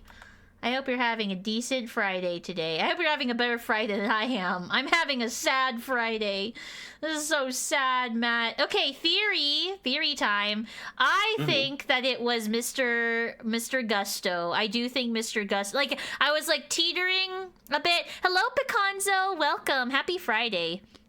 I think my theory is that it was Mr. Gusto that killed Mr. Frost. I do think that. However, like, I hope that Samson gets out of jail. Like, that is the last thing that Gregory does. So, what's going on here? Help? What do you want to know, Potato? I can give you the TLDR, Potato. It was a good day, but yes, it's quite sad. Yeah, I'm glad to hear that, Yaka. I love that Von Karma section. It's good. This was a good section of the game. So, Potato... Potato, this is kind of like a prequel to the first Ace Attorney game. Have you heard of the Ace Attorney games, Potato? Because in Ace Attorney, we don't play as, we play as like a different character. I know that it's like, that's Court. Yeah, so basically, in Ace Attorney, we help Gregory's son, Miles, who's accused of murder, and we find out like a whole bunch of basically backstory of how Miles' dad, who is Gregory, who he just played as, how he dies. So this is like the backstory of before, like a couple, like this is literally like a couple days before he dies, right, Matt? Like, no, they already said this before, but the trial did not, like, this is before the 3-day trial system, so the trial actually ends up taking a lot longer. Oh. They'll go over that in a little bit. Okay, so basically, this is a prequel to before Gregory dies, but we already know that as the player, because like we should have, like, if you played Ace Attorney, like, you know that, Potato. And so this it's sad to me because basically, like Gregory said at the end before the To Be Continued came on, Gregory is like, I'm gonna take down Von Karma if it's the last thing I'll do. And like, that is essentially the last thing that he does before he dies. And he is murdered by Von Karma. Like, Von Karma murders him in cold blood. And it's sad. It's just sad that like we get to see the backstory of why Von Karma is so angry at Gregory and like why he murders him. So hi, Satara. I'm gonna take down Kev if it's the last thing I do. There can only be one. Hi, Satara. How was your Friday? Also, happy Friday, Picanzo. I hope you're doing well too. I've only seen the first case of Ace Attorney 1, so I'm guessing that's what it's called. Yes, so it's like so in Ace Attorney 1, Potato, it's the last case of that game. So where we help Gregory's son. Did I save already? I'm gonna save just in case. All right. How are you, Sitara? Oh, we get what's her name? I can't remember her name. Wait, why is there a stain over there? What's going on?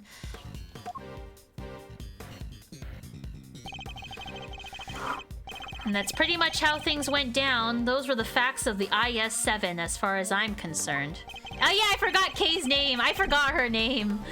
Pretty good. I got off work an hour early and got Mexican food. Also got my first pay. Oh, how was that, Zatara? That's exciting. Your first paycheck. Gonna spend some money. So what happened at the trial? Well, we lost. Von Karma did a real number on us. Really? You couldn't prove that Mr. Tangaroa was innocent? No, we could prove it all right. Had a decent little pile of evidence in our favor. Problem was, we underestimated Von Karma. He fought dirtier than we even feared. I can imagine. Secure conviction at all costs. That always his guarding principle. And then my work was doing an event where they explained the history behind the 2 summer musicals they're doing, and the speakers were very entertaining. My attention was undivided. That's when you know that you have a good public speaker, if you listen to every single word that they say. Heh, yeah, ain't that the truth. Ooh, 333 for the first week. It's an internship. Okay, that's exciting. 333. That's lucky. You can buy, like... Think about all the Mexican food that you can buy with that, Zatara. 10 out of 10. So it's going back and forth between the press. Yes, Potato. So, Potato, the person that you see on the left right now with the black hair, that is Edgeworth. So that's Gregory's son. And in the Ace Attorney game, we help him be innocent of a murder charge that he had. And so now in this game, we are playing as him. In this now timeline of the current timeline. And Fender, as you see, is older now, and he's on the right side. So that's what Fender looks like now. So yeah. I'll never forget the day the verdict came down. December 28th that following year. Redditor!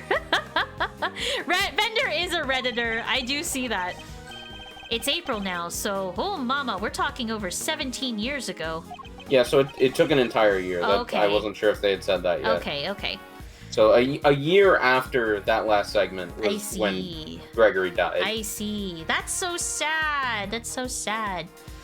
Time sure does fly, huh? December 28th. I was there that day 17 years ago, hitting the courtroom gallery. Oh, they're gonna explain it. Just before the trial got started, Gregory noticed that Samson looked even worse than usual. Turns out the poor guy had finally reached his limit. It was so bad.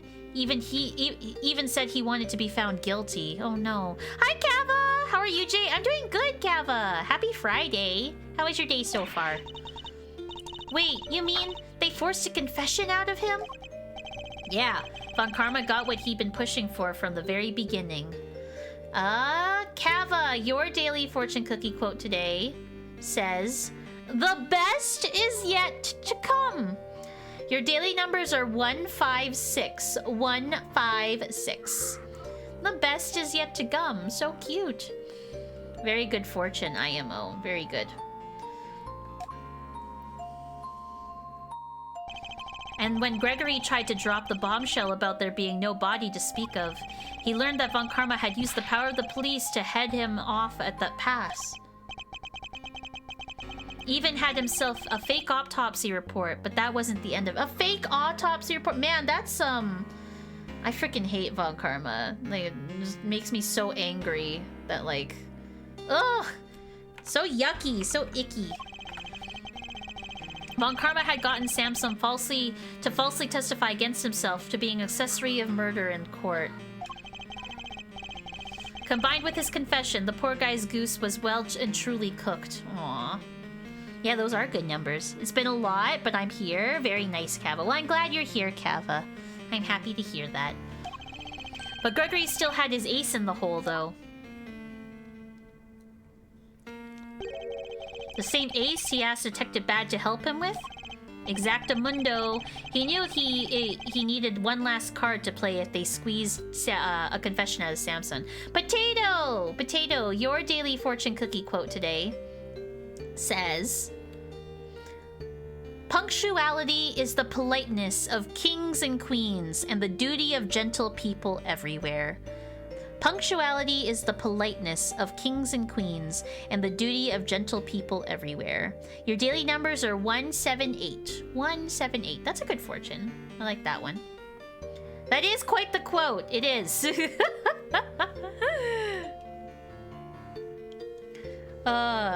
Stop making me wait for you. True, exactly. I hate waiting for people. I hate it. It's annoying.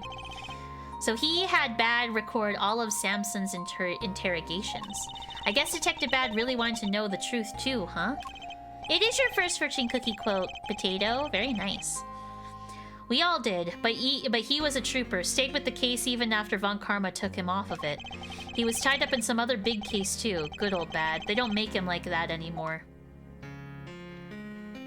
Oh, look at him! Anyway, Gregory presented the recordings as proof that Samson's confession was coerced. And you know what? It almost worked. A cop named Ian Seidman got fired. Samson's interrogation and the initial detective before Bad, he took the fall for pretty much the whole thing. But Von Karma didn't get away scot-free. In fact, he was disciplined by the chief prosecutor for the one and only time in his 40-year career.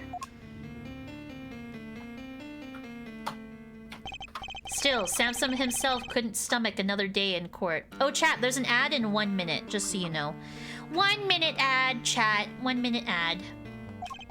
So when that guilty verdict came down, it didn't just signal the end of the day, but the whole sad affair.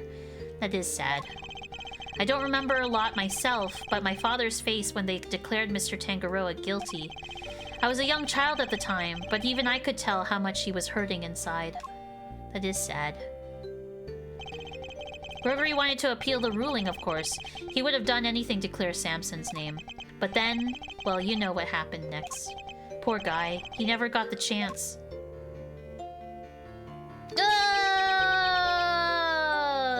So sad. Oh my god. I hate this.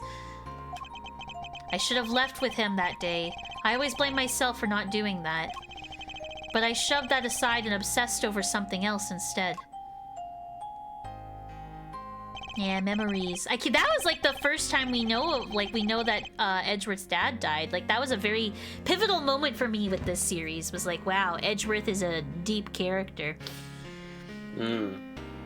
Or rather, someone else. I hated what you did. Hated you for choosing to stick with Von Karma.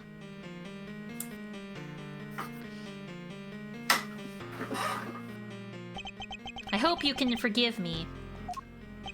No, you had every right to hate me. At least Edgeworth understands that. I would hate Edgeworth too.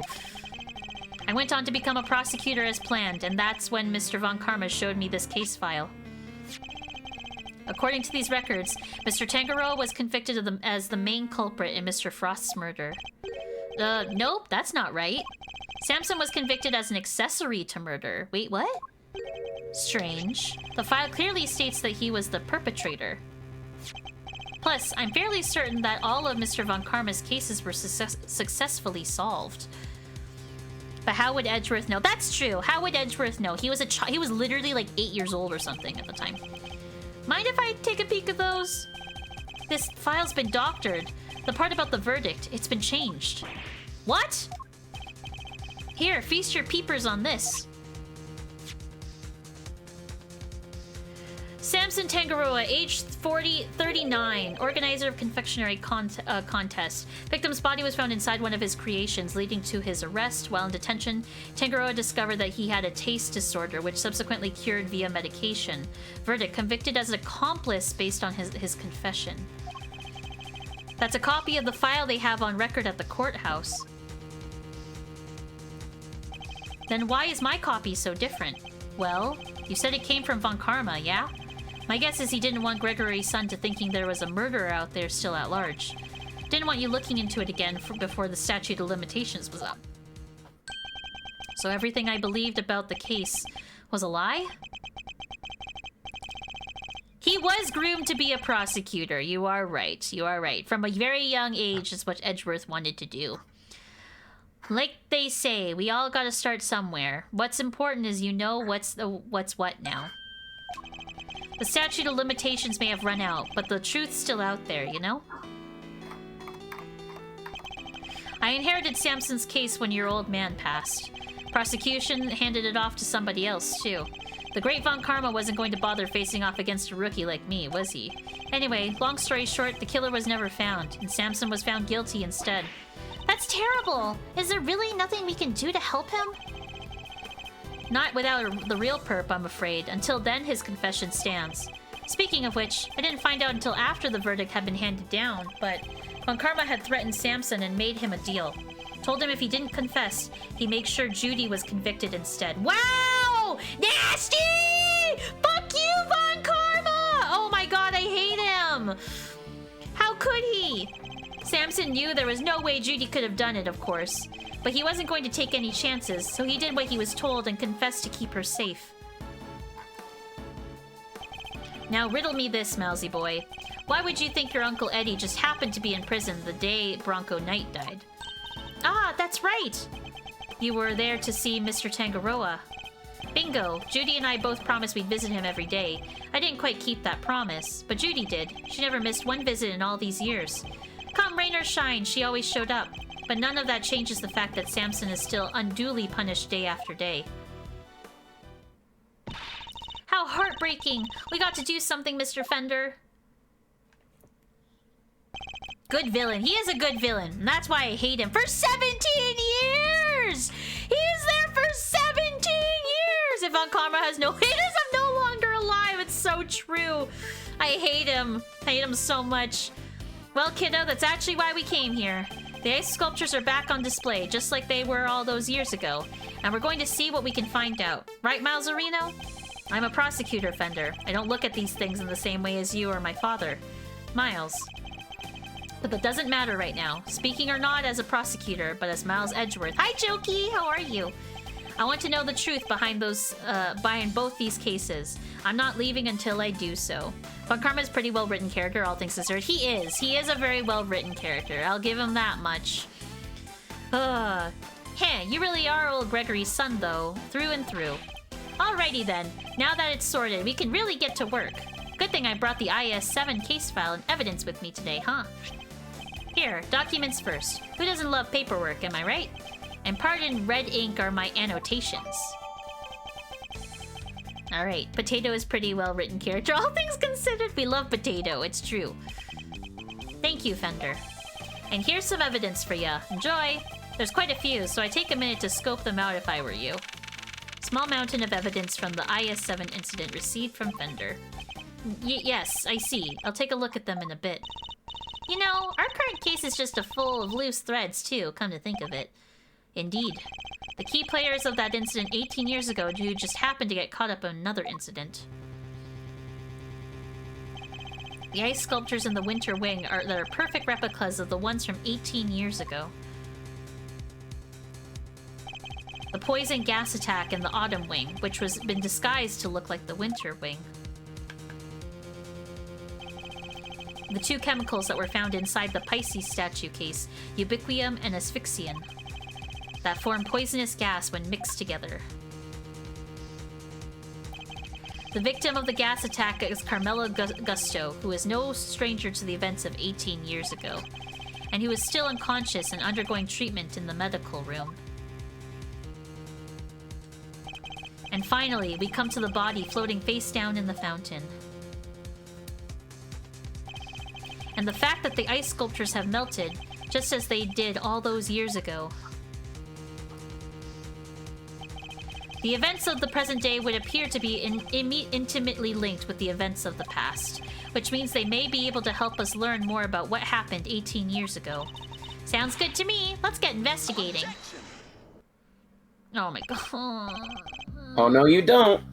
Aren't you forgetting somebody? Oh my god, I was so excited for a second, Matt. Oh my god. I could have sworn this is my investigation. Oh my god. Eustace is quite right. I do hope you aren't intending to obstruct him in his duties, Mr. Edgeworth. I would hate to have to add a guilty to my report to the committee. What am I guilty of now? Of course not. I'm simply offering once again to do what I can to help with this investigation. Your offer is duly noted and duly declined. Oof, she isn't pulling any punches. The identity of the body from the fountain is currently being ascertained. It is only a matter of time until we have the information that we need. Perhaps I can help you speed that process along. I think I have an idea who our mystery victim might be. What? Oh. What? Really? And you have to tell me. It's the law. Very well. Maybe it isn't just the ice sculptures that have resurfaced 18 years later. The body in the fountain may also be a visitor from the past. I think it's already, like, low-key Artie Frost. Like, the hair, the fact that there was no body found, and so, like, is he really dead? You know, if there's no body, it means he's not dead. It's not Judy. It's not Delicia, because it's too short. It's not Verity. It has to be Artie. I don't like the way he's looking at me. You know what? That face, definitely not great. You know, not a great face to look at, IMO. If it was Frost, water would be frozen. Though, you know what? You bring up a good point, Kava. You bring up an excellent point, actually. I think it is Artie. I believe the body found in the fountain is that of a man who was murdered here 18 years ago. Mr. Artie Frost. What? You're saying that was poor Chillywinks? Wait. Who the heck is Chillywinks or Artie or whoever it is you're talking about? Artie Frost was a famous sculptor, Eustace, although he was better known as Paul Halik. The sculptures on display here are all his works. No way. Sounds like he did well for himself. Always good to encounter a fellow winner. Mr. Frost was also the victim of the IS-7 incident. Judge Gavelle knows about the IS-7 incident? Mr. Edgeworth, the IS-7 incident is an 18-year-old case. And according to police records, the victim's body was recovered and an autopsy duly carried out. Sure, that's what the records say, but the records can't always be trusted. What are you insinuating? That while the records say stuff like body totally recovered, the defense back then begged to differ. Too short? So short queens can't be murderers? No, not that queens can't be murderers, but like compared to the body that was found. Delicia Scone's too short. I mean, I like that better though, Satara. That the queens can't be murderers. Short queens can't be murderers. I like it. I like it. Not that it stopped the prosecution from shutting them down hard, of course.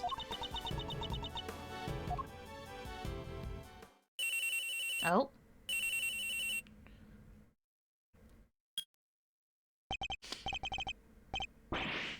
Yeah? This is Winter. What? Really? What is it, Eustace? The body. We've got an ID.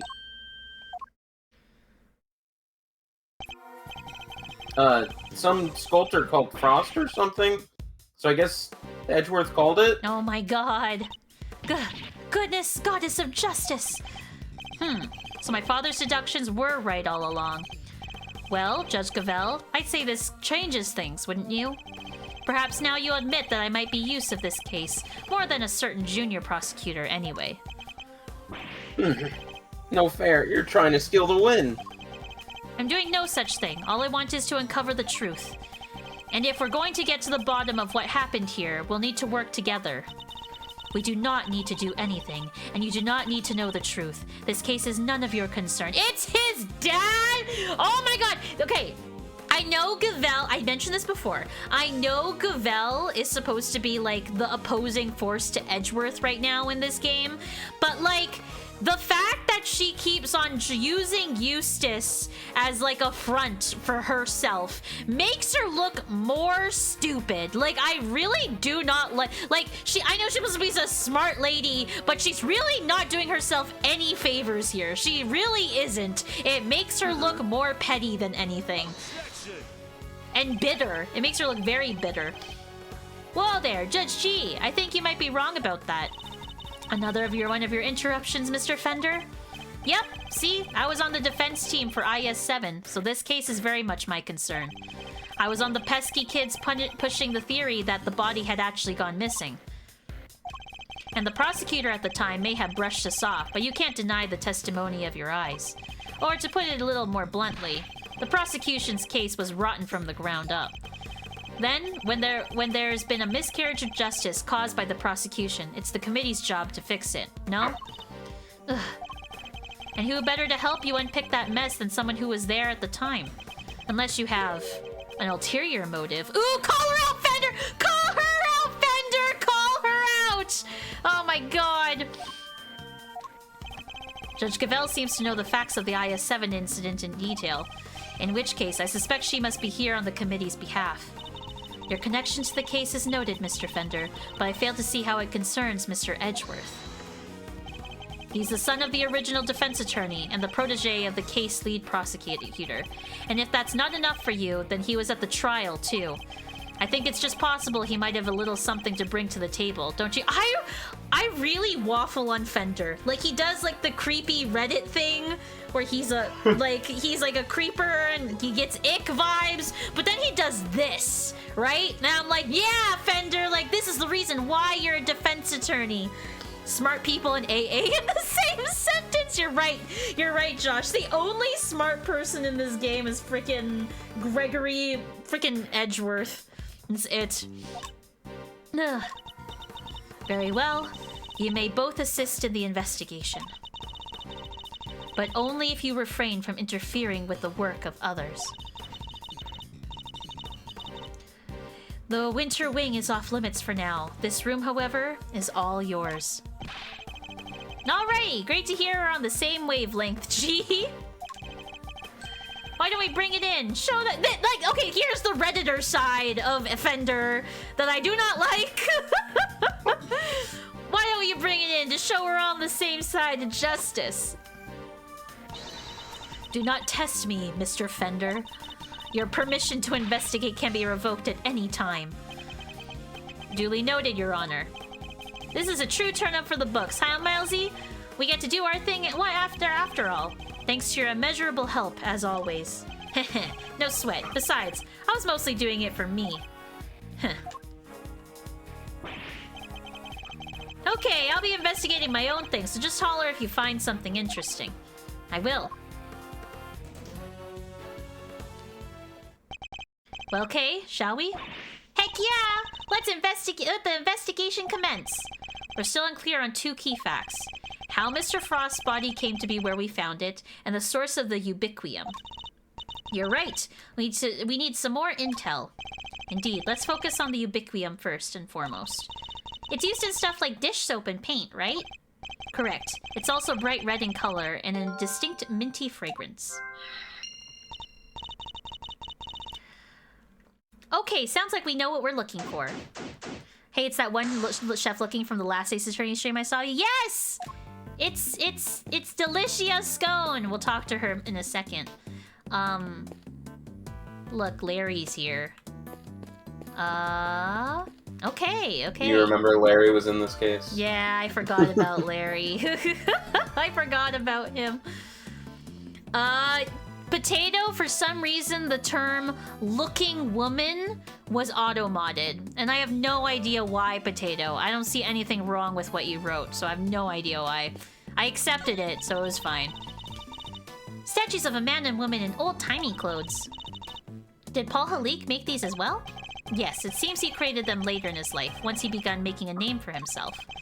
His wife pushed him to sculpt two of them as the ancient gods, and he couldn't say no to his beloved. The title is Beautiful Goddess Venus and Her Humble Servant. Wow, talk about putting your goddess on a literal pedestal. So many Paul Halik. I mean, I guess Judy was obsessed with him. Looking woman, how shameful, Sitsara. Kev is Larry? What do you mean, Jokey? Why do the weirdest thing get censored for me? I don't know, but auto-mod is super weird, Potato. I wouldn't look further into it, TBH. It's a sculpture of a brave warrior battling against a serpent. Did Paul Halik make this one too, Edgeworth? He did. It seems he was fascinated by fantasy and mythology when he was a young man. This piece embodies the tragic yet gritty determination of the young as they face an impossible situation. It's called the math test. Talk about relatable. Oh, oopsies. I already saw this one.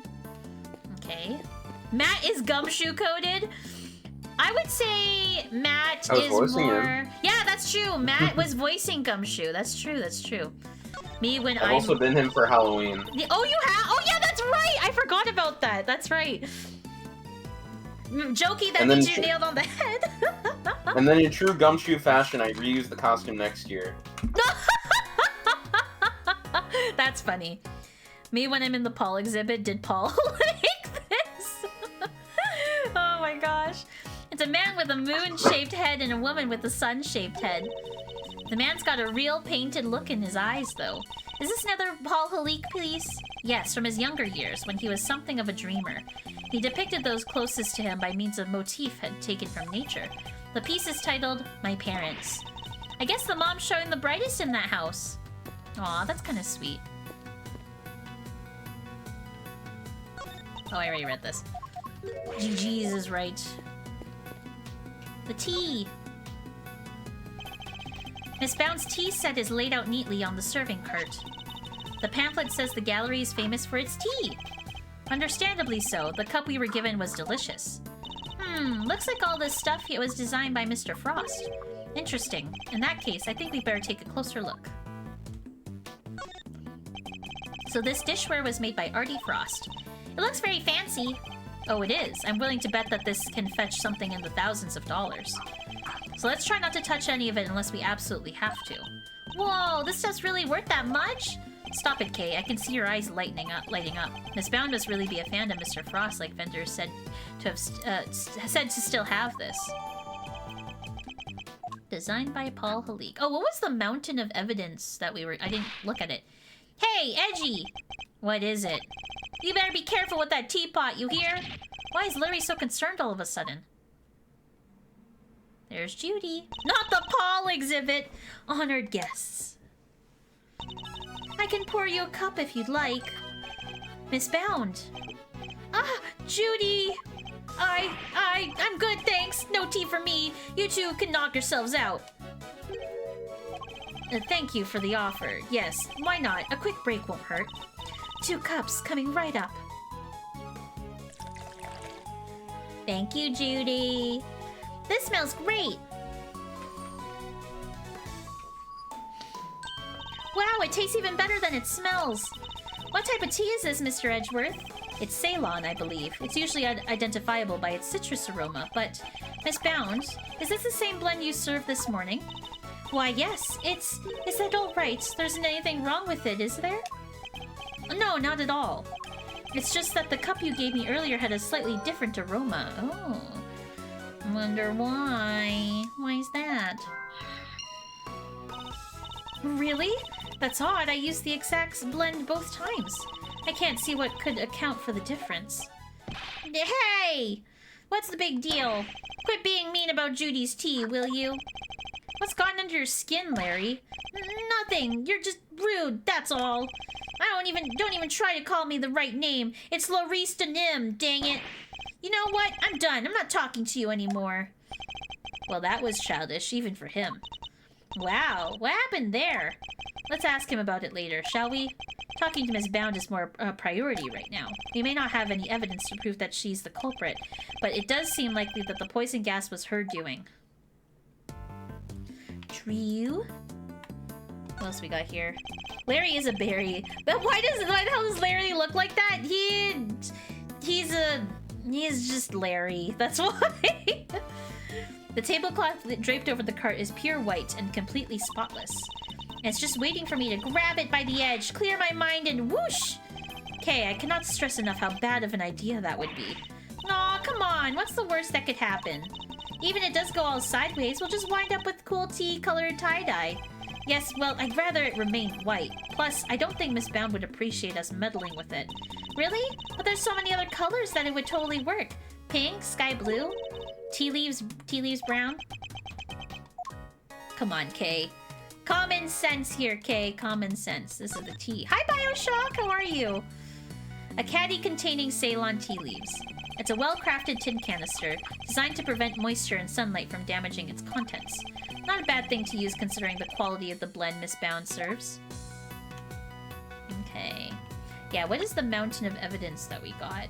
Oh, we did get... I was wondering if this was Okay. And we got, these are the 2 pictures. Oh no. Oh no. Okay, so we only got the book, the finger marks, and the luminous cloth. I'm good? Good to hear. Happy to hear that. I think that's it. I don't think there's anything else. Okay. Let's talk to Miss Judy. Where were you before you rejoined us here, Miss Bound? I had to go and tell our visitors we're closed. Oh, and hand out a little something in apology. Was there something you wanted to talk to me about? Yes, a few things actually. Not least of all, the fact that I think you might be one of them who sent the poison gas trap!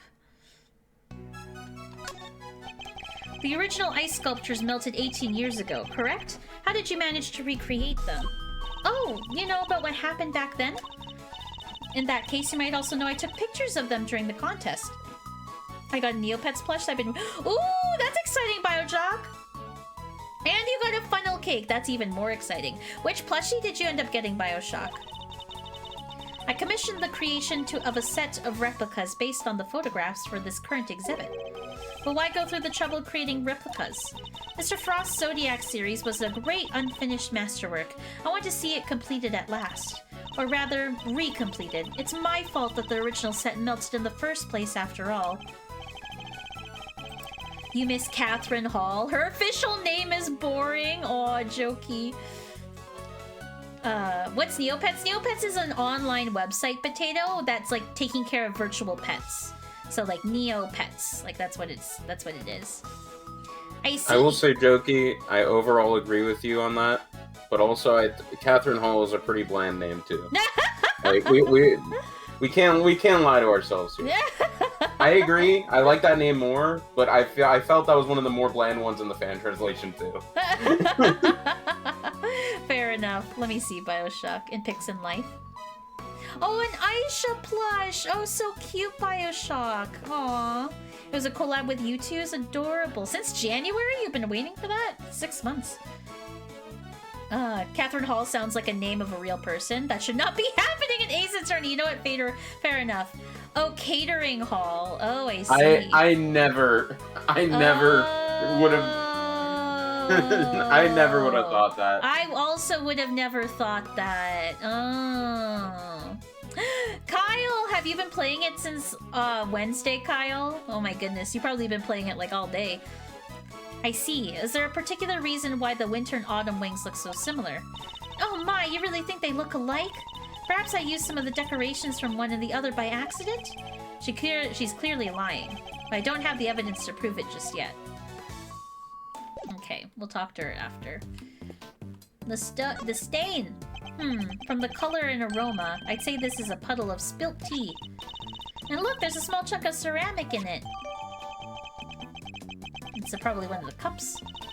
Still in Palace 1, very nice. It's very free to play. Okay, that's good to know. They come from China, so yeah. Oh, okay, that explains why it took so long. I know that insignia. And certain high-strung somebody just might little know something too. High-strung. I guess we'll see. Those are tulips by the door, right, Mr. Edgeworth? Yes, it leads to the spring wing. Ah, spring! By a popular time to move house. Which makes it open season for great thieves. Housebreaking is a little beneath the great thief, wouldn't you say? Yeah, I guess you're right. Hello, Fender. But they're pretty top-notch quality for China? Okay, okay. Hi there, Miles Orino. What's the situation with the investigation? Things are progressing. I think a fuller picture of what's happening is beginning to emerge. Good to hear. I guess I better step up my game too, then. This case seems to have a lot in common with the incident from 18 years ago.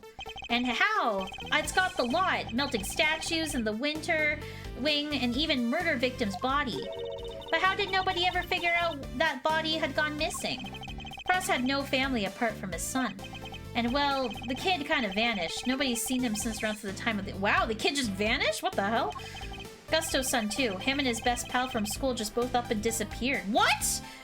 There's 2 kids What is going on? Why are they not keeping track of these kids? Like, hello? What the heck is going on? What? And they were just never found? Gusto's boy wasn't, not as far as I heard anyhow. Guess Frost Kid turned up in the end, though. He collected his inheritance at some point. But yeah, with no family around just after the incident, Frost got no funeral, no nothing. So no need for the police to release the body, and no need for anybody to find out that they didn't have it.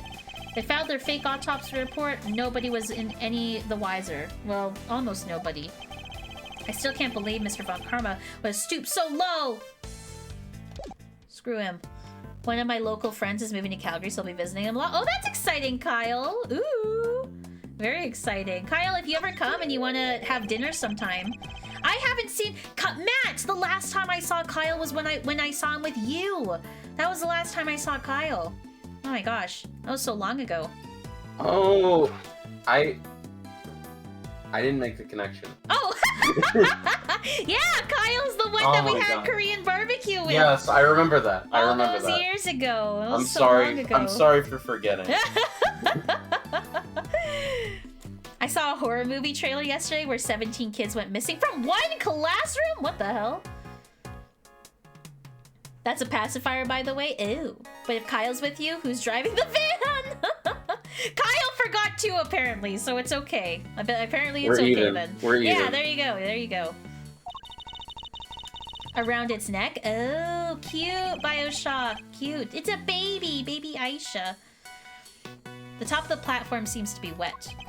You know, I've got a funny feeling I've seen this thing somewhere before. You mean, like 18 years ago? Yeah, it's all coming back to me now. I last saw it in Frost's room. Oh, in the back. He must have used it to move the ice sculptures around.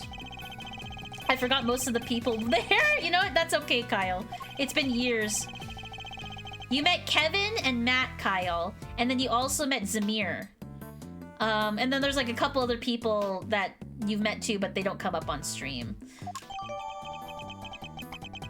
Lift cart data jotted down from my organizer. Yay! I didn't even know we ate barbecue! You really forgot all that much, Kyle? Oh my gosh.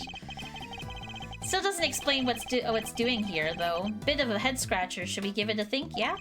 Indeed. After all, it just might have something to do with our case. Was Kyle even there? Kyle was there! I have a picture! I have a picture of all of us together with Kyle! I just knew I met Jay! It's a selection of trophies won by Paul Halik, or rather, Artie Frost. Evidently, he was a very well-respected artist. Well, you got one too, Mr. Edgeworth. So it's about time I won one too. I guess I'll have to find some thieving contests to enter. Or you could set something up, something with a nice ceremony at the end and all that. Yes, followed by a swift round of arrests. Mr. Winter, it was very clear that you were only allowed to investigate this room, so I'm afraid I can't let you pass. It wouldn't make such a difference if you did, officer. You're standing in front of a wall. Oh, but we all know a few bricks won't stop you, Mr. Miles Edgeworth, sir. Wow, he actually kind of sounds scared of you. Because what kind of reputation do I have down at the precinct? You literally deduct from freaking Gumshoe's salary, freaking Edgeworth. Yes, we took a picture, Kyle! Oh my god, okay, I'll find the picture, Kyle, and I'll send it to you. It seems as the elevator is only accessible to select individuals. I wonder what's upstairs. Among other things, the medical room. That's where Mr. Gusto is being treated. I hope he's alright. We got some questions that need answering as soon as he wakes up. Since there's no way of knowing when that might be, we should explore other avenues in the meantime. As far as concerned, Kyle. Do you mind, Mr. Winter? You're in my way. This is you, Matt. I do mind, actually, and I'm not going anywhere. You'll just have to get around me. Well, we just thought you might want to move to a better spot, that's all. What better spot? I demand you show it to me at once. Is it really all it takes to make you do whatever we want? Don't think you've gotten away with anything, Mr. Edgeworth. I'll be reporting your actions to the committee. Do whatever you need to do, Judge Gavel. And we'll do the same! You're a self-styled great thief, correct? Mr. Edgeworth's association with such a character will be of interest to the committee too, of course. Go ahead and report me to your stupid committee! I'll be the toast of the thieving community! It looks like Judge Gavel will have to think up some new threats if she wants to intimidate Kay. I'm so glad I'm home. Oh, welcome home, Jokey. I have no copy of this photo, so okay, Kyle. I'll send you the photo. I'll send it to you. This thing in front of the door is a fir tree, right? Yes, they're usually associated with winter, but this door leads to the autumn wing. I suppose it's all part of someone's elaborate ruse. I could paint it red for that autumny feel. Evergreens stay green all year round, Kay, hence the name. Sure, I knew that. Okay. Frickin' Larry? I'm going to keep this simple, Larry. You're hiding something, so just tell me what it is. Oh my god, I frickin'... Larry, come on, please. Whoa, quit the glare off, you two. It's weird. Oh, come on, Kay. You know me better than that. I wasn't staring. I was just struck by an idea of a picture. Now edgy. He was glaring. I came home not that long ago. I was swimming. Oh, nice, Bioshock. Had cheddar brats for dinner. Yummy. I just know I wore a KK Slider shirt, I think, to easily spottable. Yes, I believe you're right. Yes, and I'm keeping a glare at you until you tell us what you're hiding. Quit it! I already told you I'm not talking to you anymore. You're talking to me right now. I need from now on. I'm not talking to you ever again. Starting now. This is getting to me nowhere. I suppose I'll have to figure out what he's hiding first before I can get the whole truth out of him. Okay. What are you hiding? Hello there, dearie. Still investigating away, are you? Found anything interesting?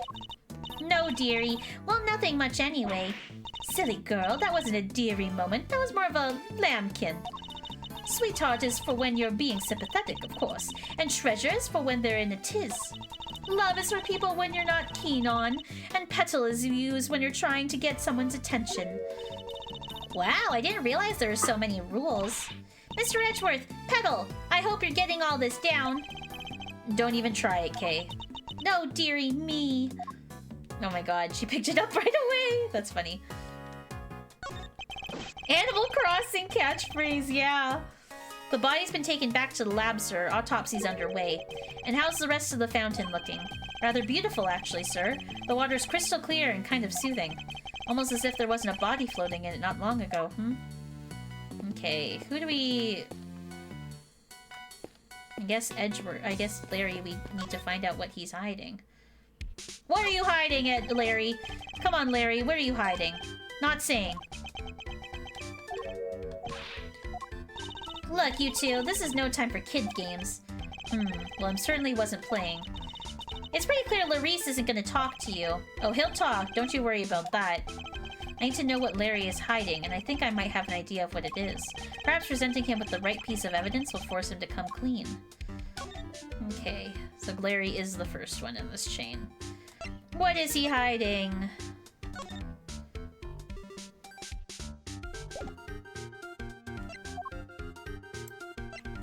What could you be hiding? Oh, it's the photo of the two kids.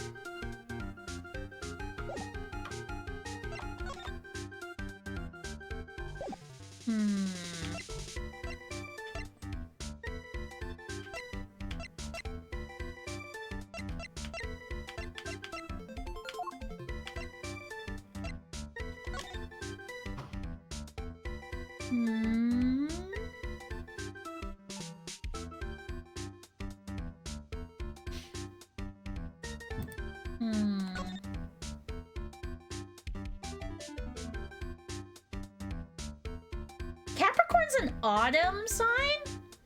Is it really? I always thought Capricorn was winter.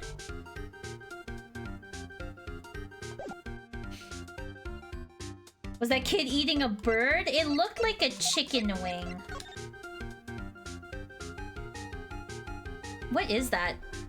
Yeah, it looks like a chicken wing on a stick, like a popsicle stick kind of deal. I always thought it was like, or it's the thing Gusto does with his it's like an air paper. Yeah. You're right. That's a whole bird. You're right, Potato. That map is beautiful. It was gorgeous. I'm going to present the painting. Maybe it's not this.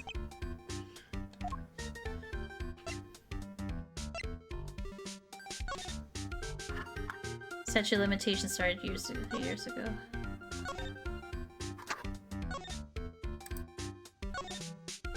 It's not this. What is he hiding? Not that.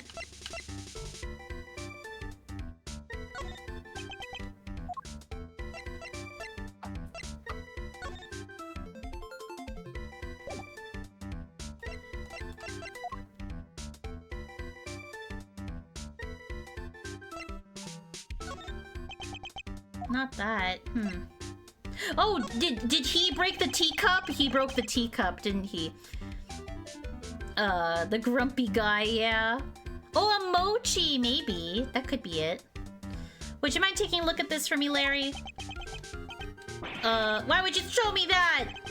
Tell me, what is about Miss Bound's tea set that got you so agitated? You wouldn't tell me that perhaps you prefer to explain to Judge Gavel? Wait, don't make me look bad in front of Verity. She thinks I'm a sensible, cool, clean-cut guy.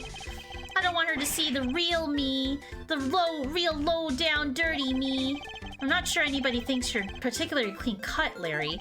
But if you don't want her thinking badly of you, the best thing you could do is talk to me.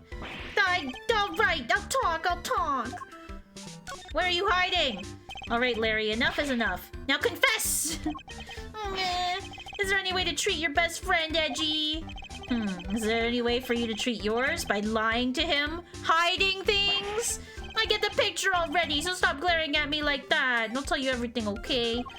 Earlier, I thought Verity might like a cup of tea, so I went to pour one for her. But I got distracted and my hand slipped and smash! I broke the teapot! A priceless work of art! It's in pieces because of me! No words exist to describe how far away I saw this coming from. Ouch, really messed this one up time, Larice. See, Edgy, everyone's gonna think less of me now. I cheat. Judy's never gonna forgive me for this. Crying to me won't do you any good. I think you need to apologize to Miss Bound. Oh, Larry. My teapot? I see. I'm sorry, Judy. I'm so sorry. Larry, no one thinks of you as anything. I don't have any money, but I'll paint your portrait. I'll paint you 50 portraits. Please, Mr. Denim. It's really me who should be apologizing. How could I fail to notice that there were broken pieces of ceramics on the floor? Somebody could have been hurt. Here, let me make sure that's safely disposed of. The teapot in question was designed by Artie Frost, correct? I understand that it's something that you've long treasured, so you must be upset. Oh, I am. But of course, all things break eventually. As luck would have it, I have another identical teapot. It's far from the end of the world. Is she less attached to Mr. Frost's work than she used to be? I can't believe this, Judy. You're the sweetest, the kindest.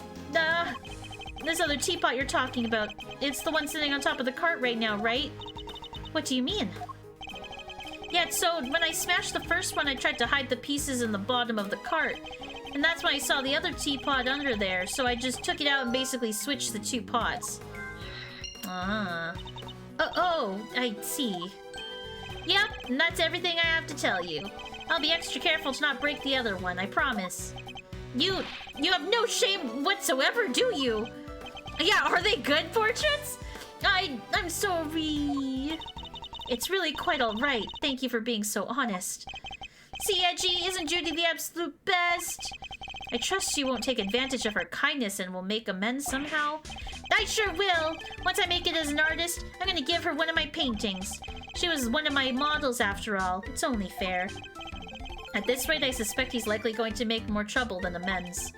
Don't you think it would be better if you keep out of her way for a very long while?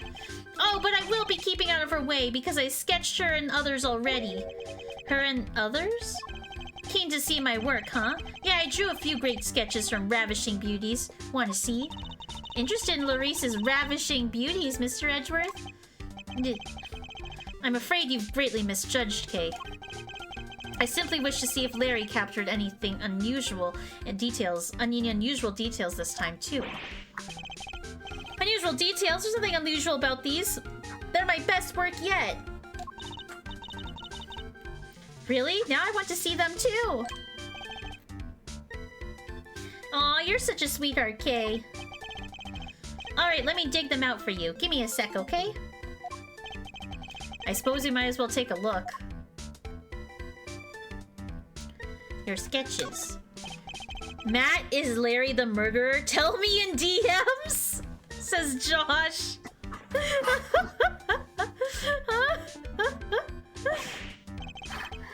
Seriously, Edgy, if you want to check out my art, you should have just said so from the get-go. Here, feast your eyes on this.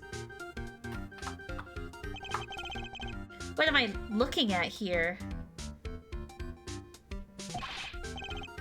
I told you! Already, ravishing beauties! Just a few fair faces I caught my eye since you've been here, you know? That's Verity and Judy and, somebody else. Why didn't you draw them all on the same- Why did you draw them all on the same page? Well, I mean to draw the room first, but just something to pass the time. And then I saw one beauty, and another, and well, I just scribbled them all down as I went. So these were all drawn at different times? Huh?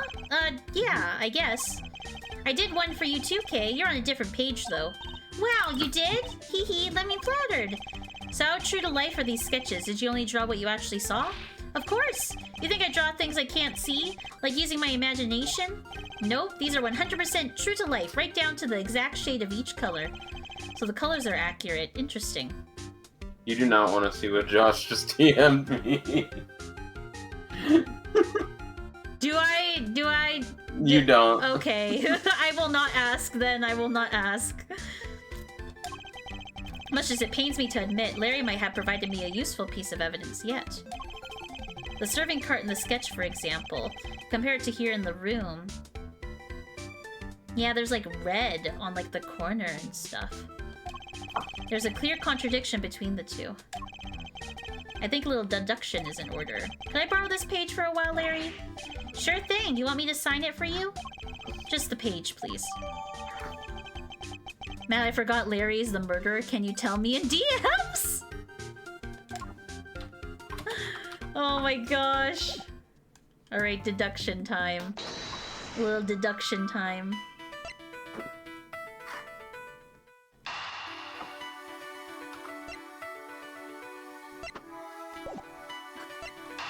The ubiquium.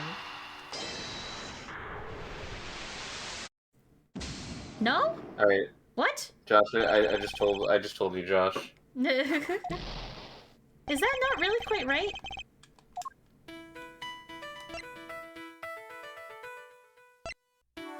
The aroma different from this... What?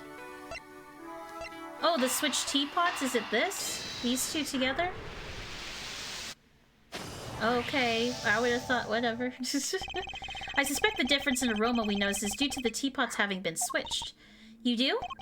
I can't see what else would have been seen, but the tea itself hasn't changed. Why don't we ask Miss Bound, just to be sure? Miss Bound, the difference in aroma we noticed, do you think it could have been because of the different teapot? I suppose so. My cup just now had subtle minty scent. It's like rather Yuva tea. Oh, I just remembered. I made some peppermint tea in that pot only yesterday. It must have been where the minty aroma was coming from. Is it really? Could that really be it? Yeah, these two together. Like, is that really? Sus. The tea from the teapot Larry switched from under the cart smelled faintly of mint. Right, Miss Bound said she used that pot to make peppermint tea yesterday. Yes, but there's something else that's been troubling me. Miss Bound seemed to be more taken aback by the switching of teapots than the breaking of one. You're right, you'd expect it to be the other way around. I suspect that she might have deliberately be hiding the teapot underneath the cart. But why? One of Ubiquium's key characteristics is minty fragrance. So what she had been hiding from in some teapot. What? In the teapot? It's simply a possibility, but one worth investigating, I believe. Miss Winner, any luck finding that Ubiquium? Oh, this is you, Matt. Huh? Oh. My people are searching the entire gallery, but they haven't found anything yet. And what about you? Don't tell me you know where it came from. I may have an idea. Ah, I knew it. If I can't find it, there's no chance useless- What? You do know where it came from? Yes. What? Where? Miss Bound's teapot. Wow! Nice piece, I like it. Yeah, this looks like a fitting prize for a natural-born winner. It's not a prize, it's a vital piece of evidence. I also highly dislike Eustace Potato. We're on the same page here. No, he's awesome. Uh-huh. Oh, it's just evidence? Then I'll have one of the forensics people check it out. I hate Eustace. Oh my god.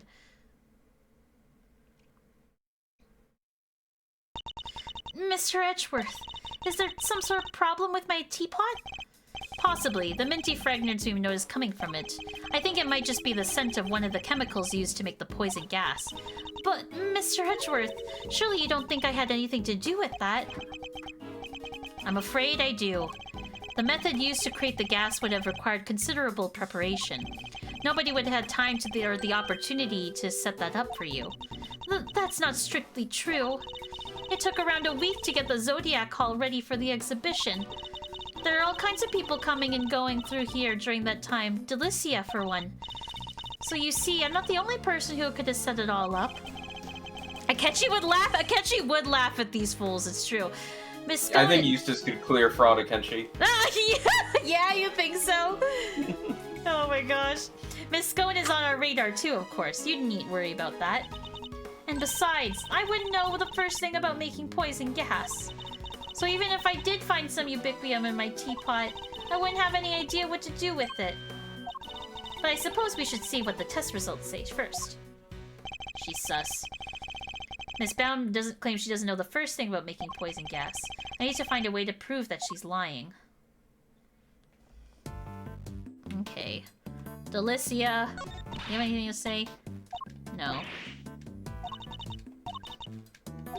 Okay.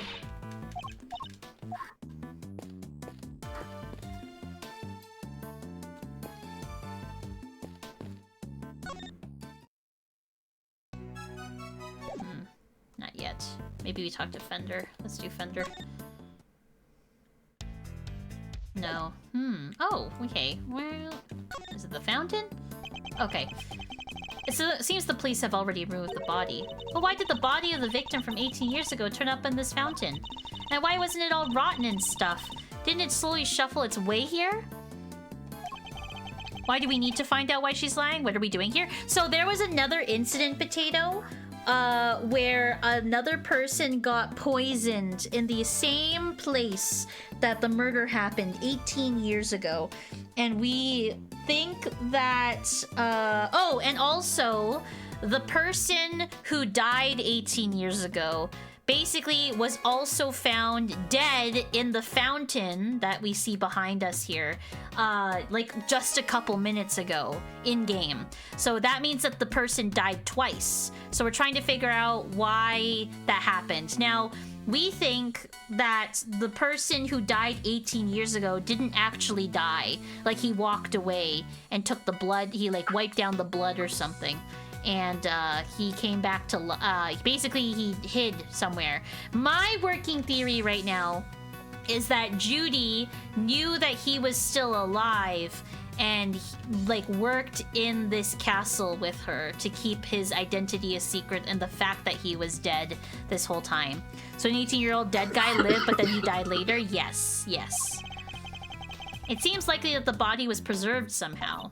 Really? Is that even possible? I don't think the body was preserved. I legitimately think that he was alive.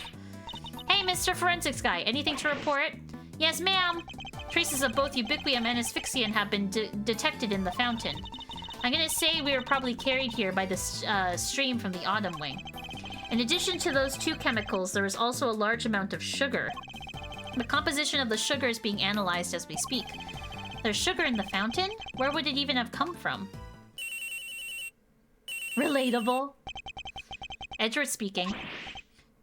Oh, This Sir, is... it's me. Gumshoe! Is everything alright, Detective? Everybody's left the Winter Wing. It's just me in here now. Which means I can tell you what we found out. He really shouldn't be sharing information about the investigation. But after the past week or so, I'm not going to stop him now. The exhibits in here have all been completely melted. All that's left is the display cases and some stuff at the bottom. More of it in the Taurus case than in the Gemini case, though. Describe this stuff for me if you can. Yes, sir. Oh. It's like a pale blue liquid. I had the lab run some tests just now.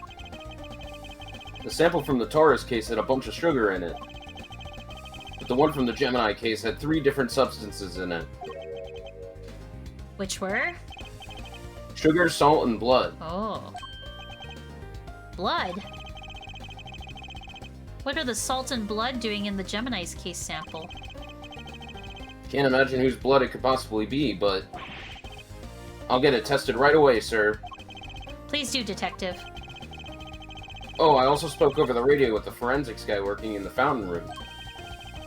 He said he just got word that the sugar they found in the fountain matches the sugar in the pale blue liquid. I see. That might prove to be a significant development. Okay. Anything else to report, Detective? Yes, sir. We found one of those light-emitting devices here in the Winter Wing, too. There are a few of those being used in the Autumn Wing to disguise it as the Winter Wing, I recall. It seems that the equipment from 18 years ago is more than just for show. I need to talk to Miss Scone about this.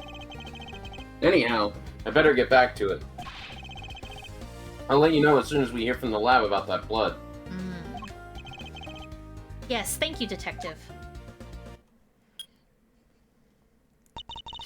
Was that Gummy? Seemed like he had a lot to say. He did, and all of it very useful. If I'm going to prove that Miss Bound's claims about who could have had set up poison gas trap are false, I need to talk to a certain somebody else who was here 18 years ago. Miss Scone! Miss Scone, I'd like to ask you a few questions if I may. Of course, dear. Fire away. Anything for you, Smilesy, and dear, sweet little Tooth Decay. I appreciate it if it was the last time you called me Milesy Smilesy. I'm not a fan of Tooth Decay either. Well, if you have to like it or lump it, I can't change a nickname once I've settled on it. Ugh, well, I guess we tried. What can you tell us about the various devices used to decorate the gallery's exhibits? There seems to be some pretty specialized items in use, light-emitting devices and luminous fabrics. Oh, I can tell you all about those, dearie. After all, I'm the one who gave them to Moody Judy. It was my way of saying sorry after I broke the rules all those years ago. I bought her 4 lovely new salt lamps and I gave her the 4 pieces of luminous cloth used for the contest. Wow, that's super generous of you. Hee hee, well, us girls have to do our best, don't we? Not everybody understands, of course. That better not be a dig at me, Delish. I told you how kind I thought that was. Well, yes, back when you were a dear, sweet, innocent baby boy. What happened to you, eh?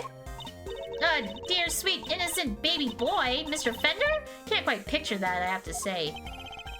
So these decorations, they're all the same ones that you saw 18 years ago, correct? Yep, salt lamps, glowing fabric, light-emitting doodads, the whole bit. There are 4 luminous cloths in use of the Autumn Wing, but I'm sure I saw another one somewhere. I'm not lying! Oh, it was in my bag somewhere, I'm sure of it. What is she looking for? That's not it. And that's not it. That cloth looks familiar. Maybe I should jog her memory with something so Miss Scone will tell us more. Miss Scone, you're something of a specialist. How might someone learn to make poison gas that was used in the attack? Any ideas? Well, any pharmacist who's handed Infesticide Ultra would know for a start. After all, it says right there on the label, do not mix with products containing ubiquium, ever. But what about a layperson? Unlikely they'd know, wouldn't you say? I suppose so, yes. Well, not unless they had the nose through the Ultimate Cookbook anyway. The prize from the contest 18 years ago. The recipe for making Infesticide Ultra, along with that not mixing with Ubiquium, is in there, you know? So you're familiar with the contents of the book? Oh yes, dear. I know it inside and out. Because I work for Tangaroa Group, you see. We're the company behind Cold Killer X. I'm sure you've heard of it. Cold Killer X. Fights back sniffles and sneezes with ease, apparently. You remember Cold Killer X? No, where is that from? It's from, it's important in Trials and Tribulations Case 1. Oh, yes, that's right! Right. Cold Killer X always appears, Satara! Oh my gosh. After Sammy Poopa was found guilty, the company took custody of the book. But they only grant their most trusted people access to it, of course. Which means Miss Scone is one of these elites, I suppose. Okay, we got a presenter with the luminous cloth. Ooh, oopsies. You had a piece of fabric like this in your bag, didn't you not, Miss Scone? Albeit somewhat grimier one. Grimy? How rude. You won't get to people to cooperate you with your little investigation like that, young man. Shall I call it a dish towel then? Perhaps you used it to wipe up some sort of spillage? A spillage, he says. The cheek! That's a highly specialized luminous cloth. Oh, I probably shouldn't have told you that. Oh, chat, there's an ad break in 1 minute. I'd like to know a little more about this highly specialized luminous cloth, if you don't mind. Why didn't you want me to know but you had a piece of luminous cloth in your bag? Oh, well, I suppose there's no point in hiding it now, is there? If you must know, I fished it out of the fountain. It was right before they called me into the Autumn Wing. So Larry's sketch of Miss Scone is when she was trying to retrieve the cloth. At first, I thought it was one of the ones I'd given Moody Judy. One of the 4 you'd given in the gallery, correct? Exactly, but all 4 were being used in the Autumn Wing, weren't they? So I realized it must be the ones that went missing all those years ago. I'd already had my Infesticide Ultra pinched and used to make poison gas. If one of my cloths turned out to have you been used in some sort of dastardly deed too, well, I was going to look guilty as sin, wasn't I? So I kept it hidden in my bag and hoped for the best. I see. Oh, it does feel good to get that off my chest, though. Stress is no good for the complexion. So the cloth that was disappeared 18 years ago, the one that the victim was wrapped in, oh, was in the fountain? Maybe. Okay, new working theory, Matt. New working theory. Artie's body was frozen. That's why. That's why it doesn't have any decay in it. He was frozen, and then something happened, and then now he's in the fountain, and he was unfrozen in the fountain. Something, something, something. Cloth. His body was wrapped up in the cloth. Something, something.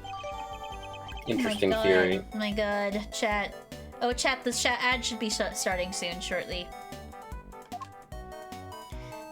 Beep, beep, beep, beep. Okay.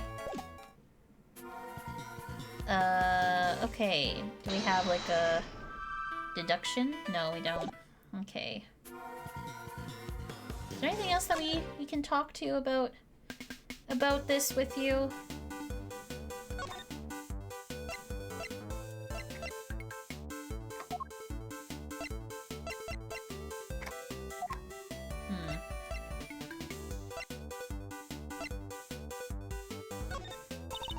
It's true, dearie, I do not know how to make poison gas.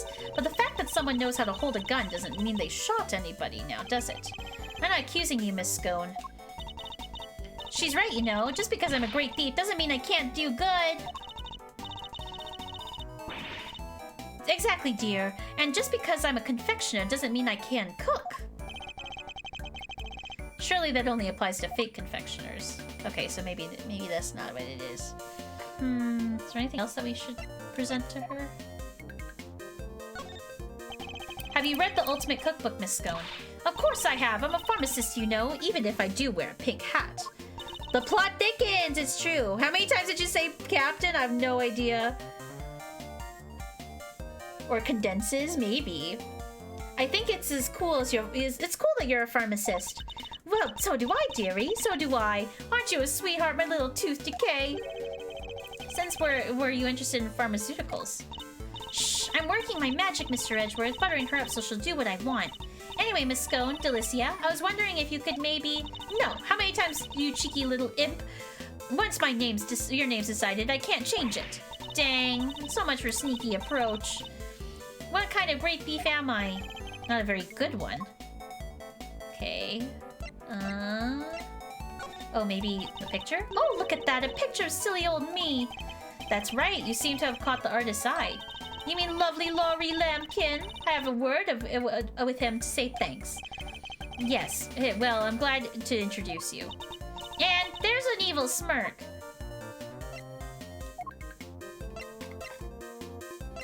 Okay, maybe not. Maybe I don't have anything else to present.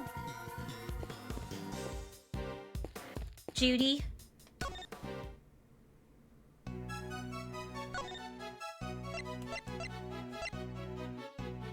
I don't have proof of anything that she knows about the gas, though.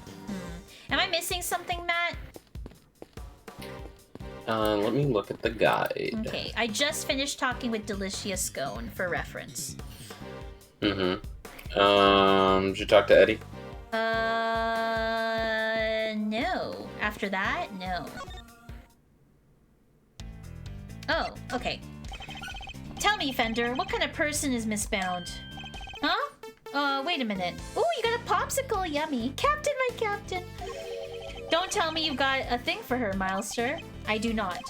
Chill, chill, I'm just yanking your chain. Anyway, what can I say about Judes? Well, she's a real brave trooper, for one. What else do you want to call someone who waits around 18 whole years like she has for Samsung? Even after his extended family kicked her out of his place. What? They threw her out?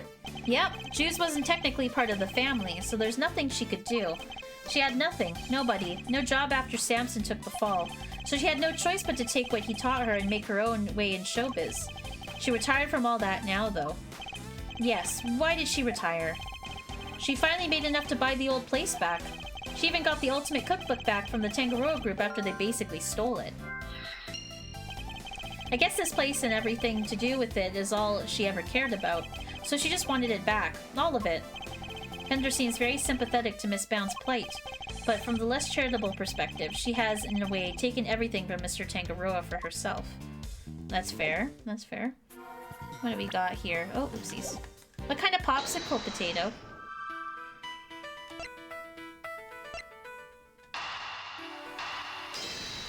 That's how she knows how to make the poisonous gas. Otter Pop? Ooh, yummy. The Ultimate Cookbook contained instructions on how to create poisonous gas, and the current owner of that book is none other than Miss Judy Bound.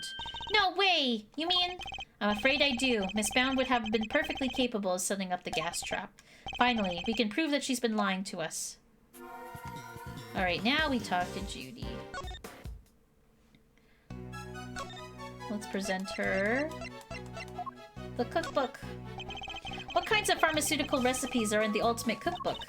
Oh, there are so many, it would take a while to go through them all. But if you really want to know, well, let's start the show. Come join me as we sing this song. It's a nifty, thrifty 2 hours long. Now, one by one, we'll sing the things, and the world's best little cookbook brings. What do you think, Mr. Edgeworth? Want to listen to the rest? No, that won't be necessary. I had milk and cookies, ice cream earlier. I wish I had more. Oh, yummy! That sounds good.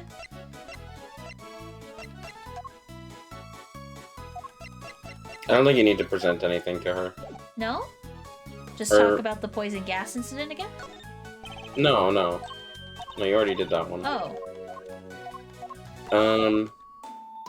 Because I did the logic of... Did you examine the lift trolley? Yes. Next to the fender? Yes, I did. Yes. Okay,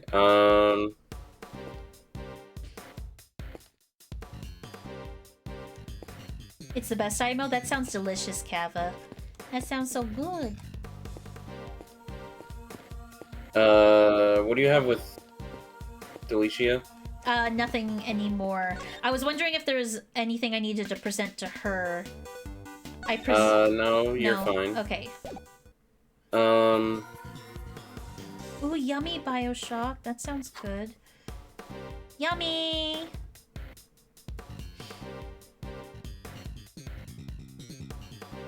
Bam, Did you talk bam. to Larry? Yeah. Yes. Me.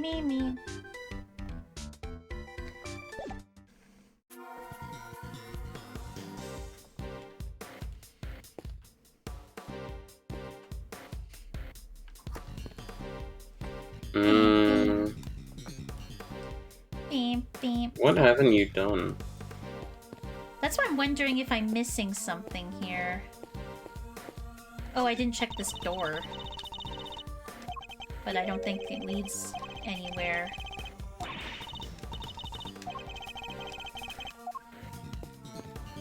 Did you talk to the forensic examiner? Yes, I did. Okay. Did you look at the cart right there? Yes. Let's double check that I got everything, though. I mean, you have the check, so you're fine. Oh, wait, Oh, I have to you haven't deduced deduce. Oh, I haven't deduced Okay. it. Okay. Well, now what do I deduce now? That this is the thing that had the ubiquium?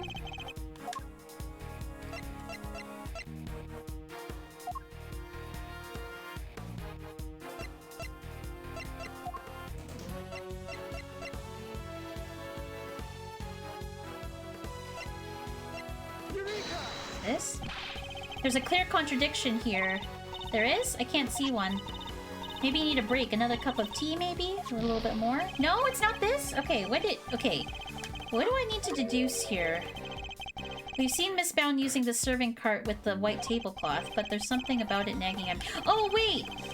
Wait. Just deduce the table. Is it the picture with all the sweets on it?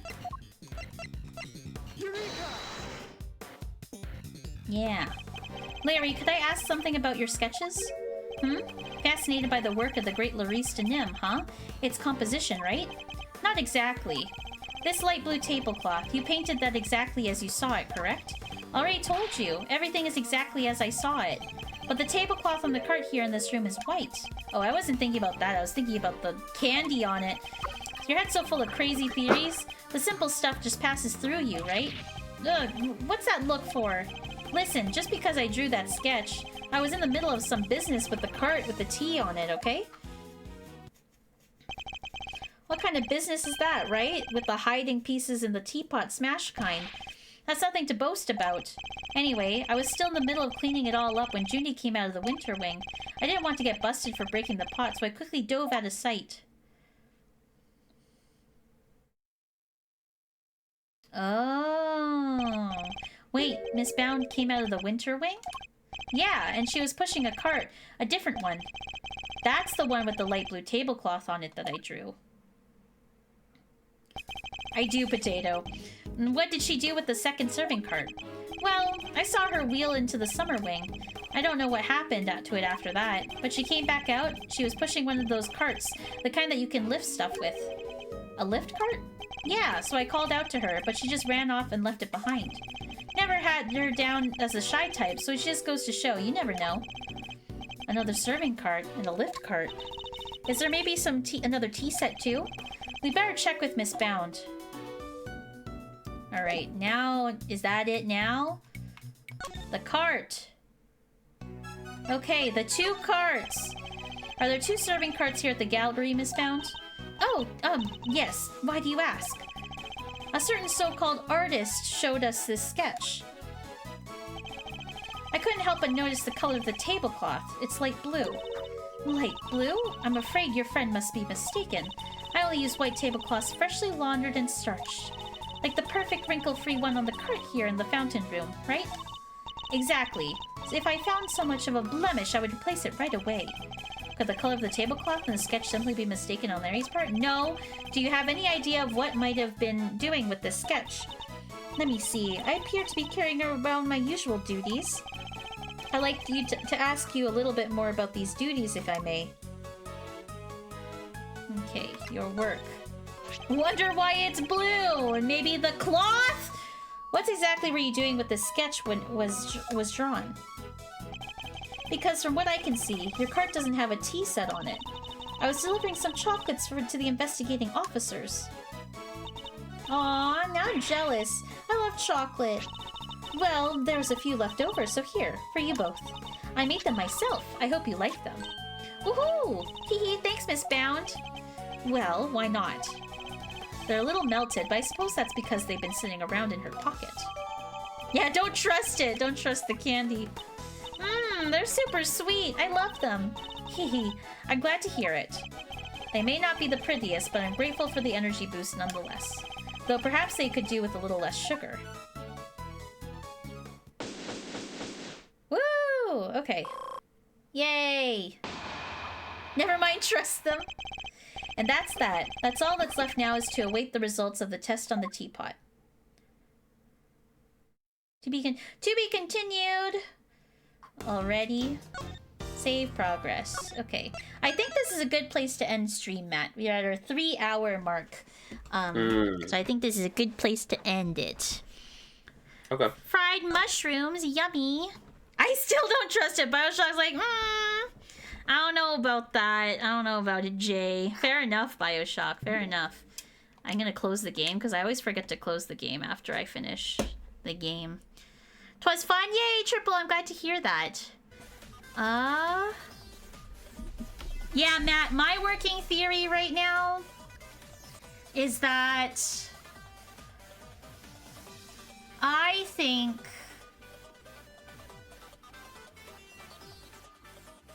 now I'm starting to think that Judy and Gusto were involved with Artie's death. Judy for different reasons, Gusto for different reasons, and they work together to hide Artie's death. That's my working theory right now.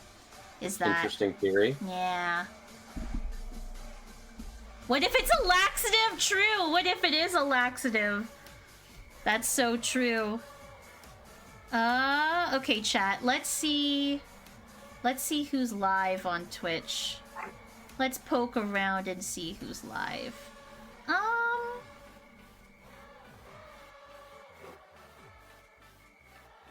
Let's see. Thanks for coming on to stream today, Matt. Yeah, no problem. Yeah. It was fun. Let's see. Oh, Sweevie's live. We can go say hi to Sweevie. Potato! Yes. Okay, chat. /raid. Thank you for the raid earlier, HM. I super appreciate it. Oh, Matt will be back on Monday, chat. Matt will literally be back on Monday. It's gonna be a good time. Saf, thanks for popping in and saying hi, Saf. Thank you.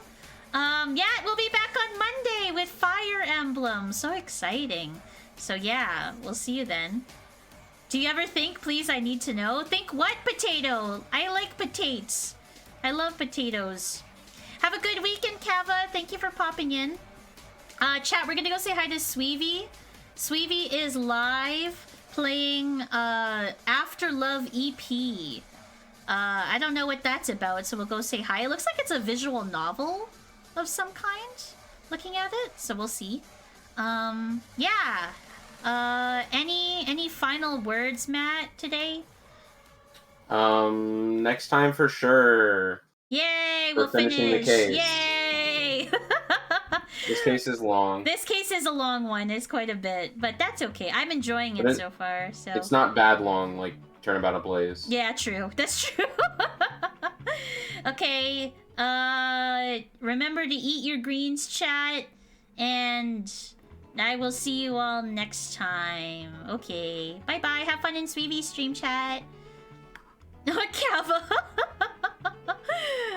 Oh my goodness. Oh, Sweevie has their VTuber model out open. Exciting.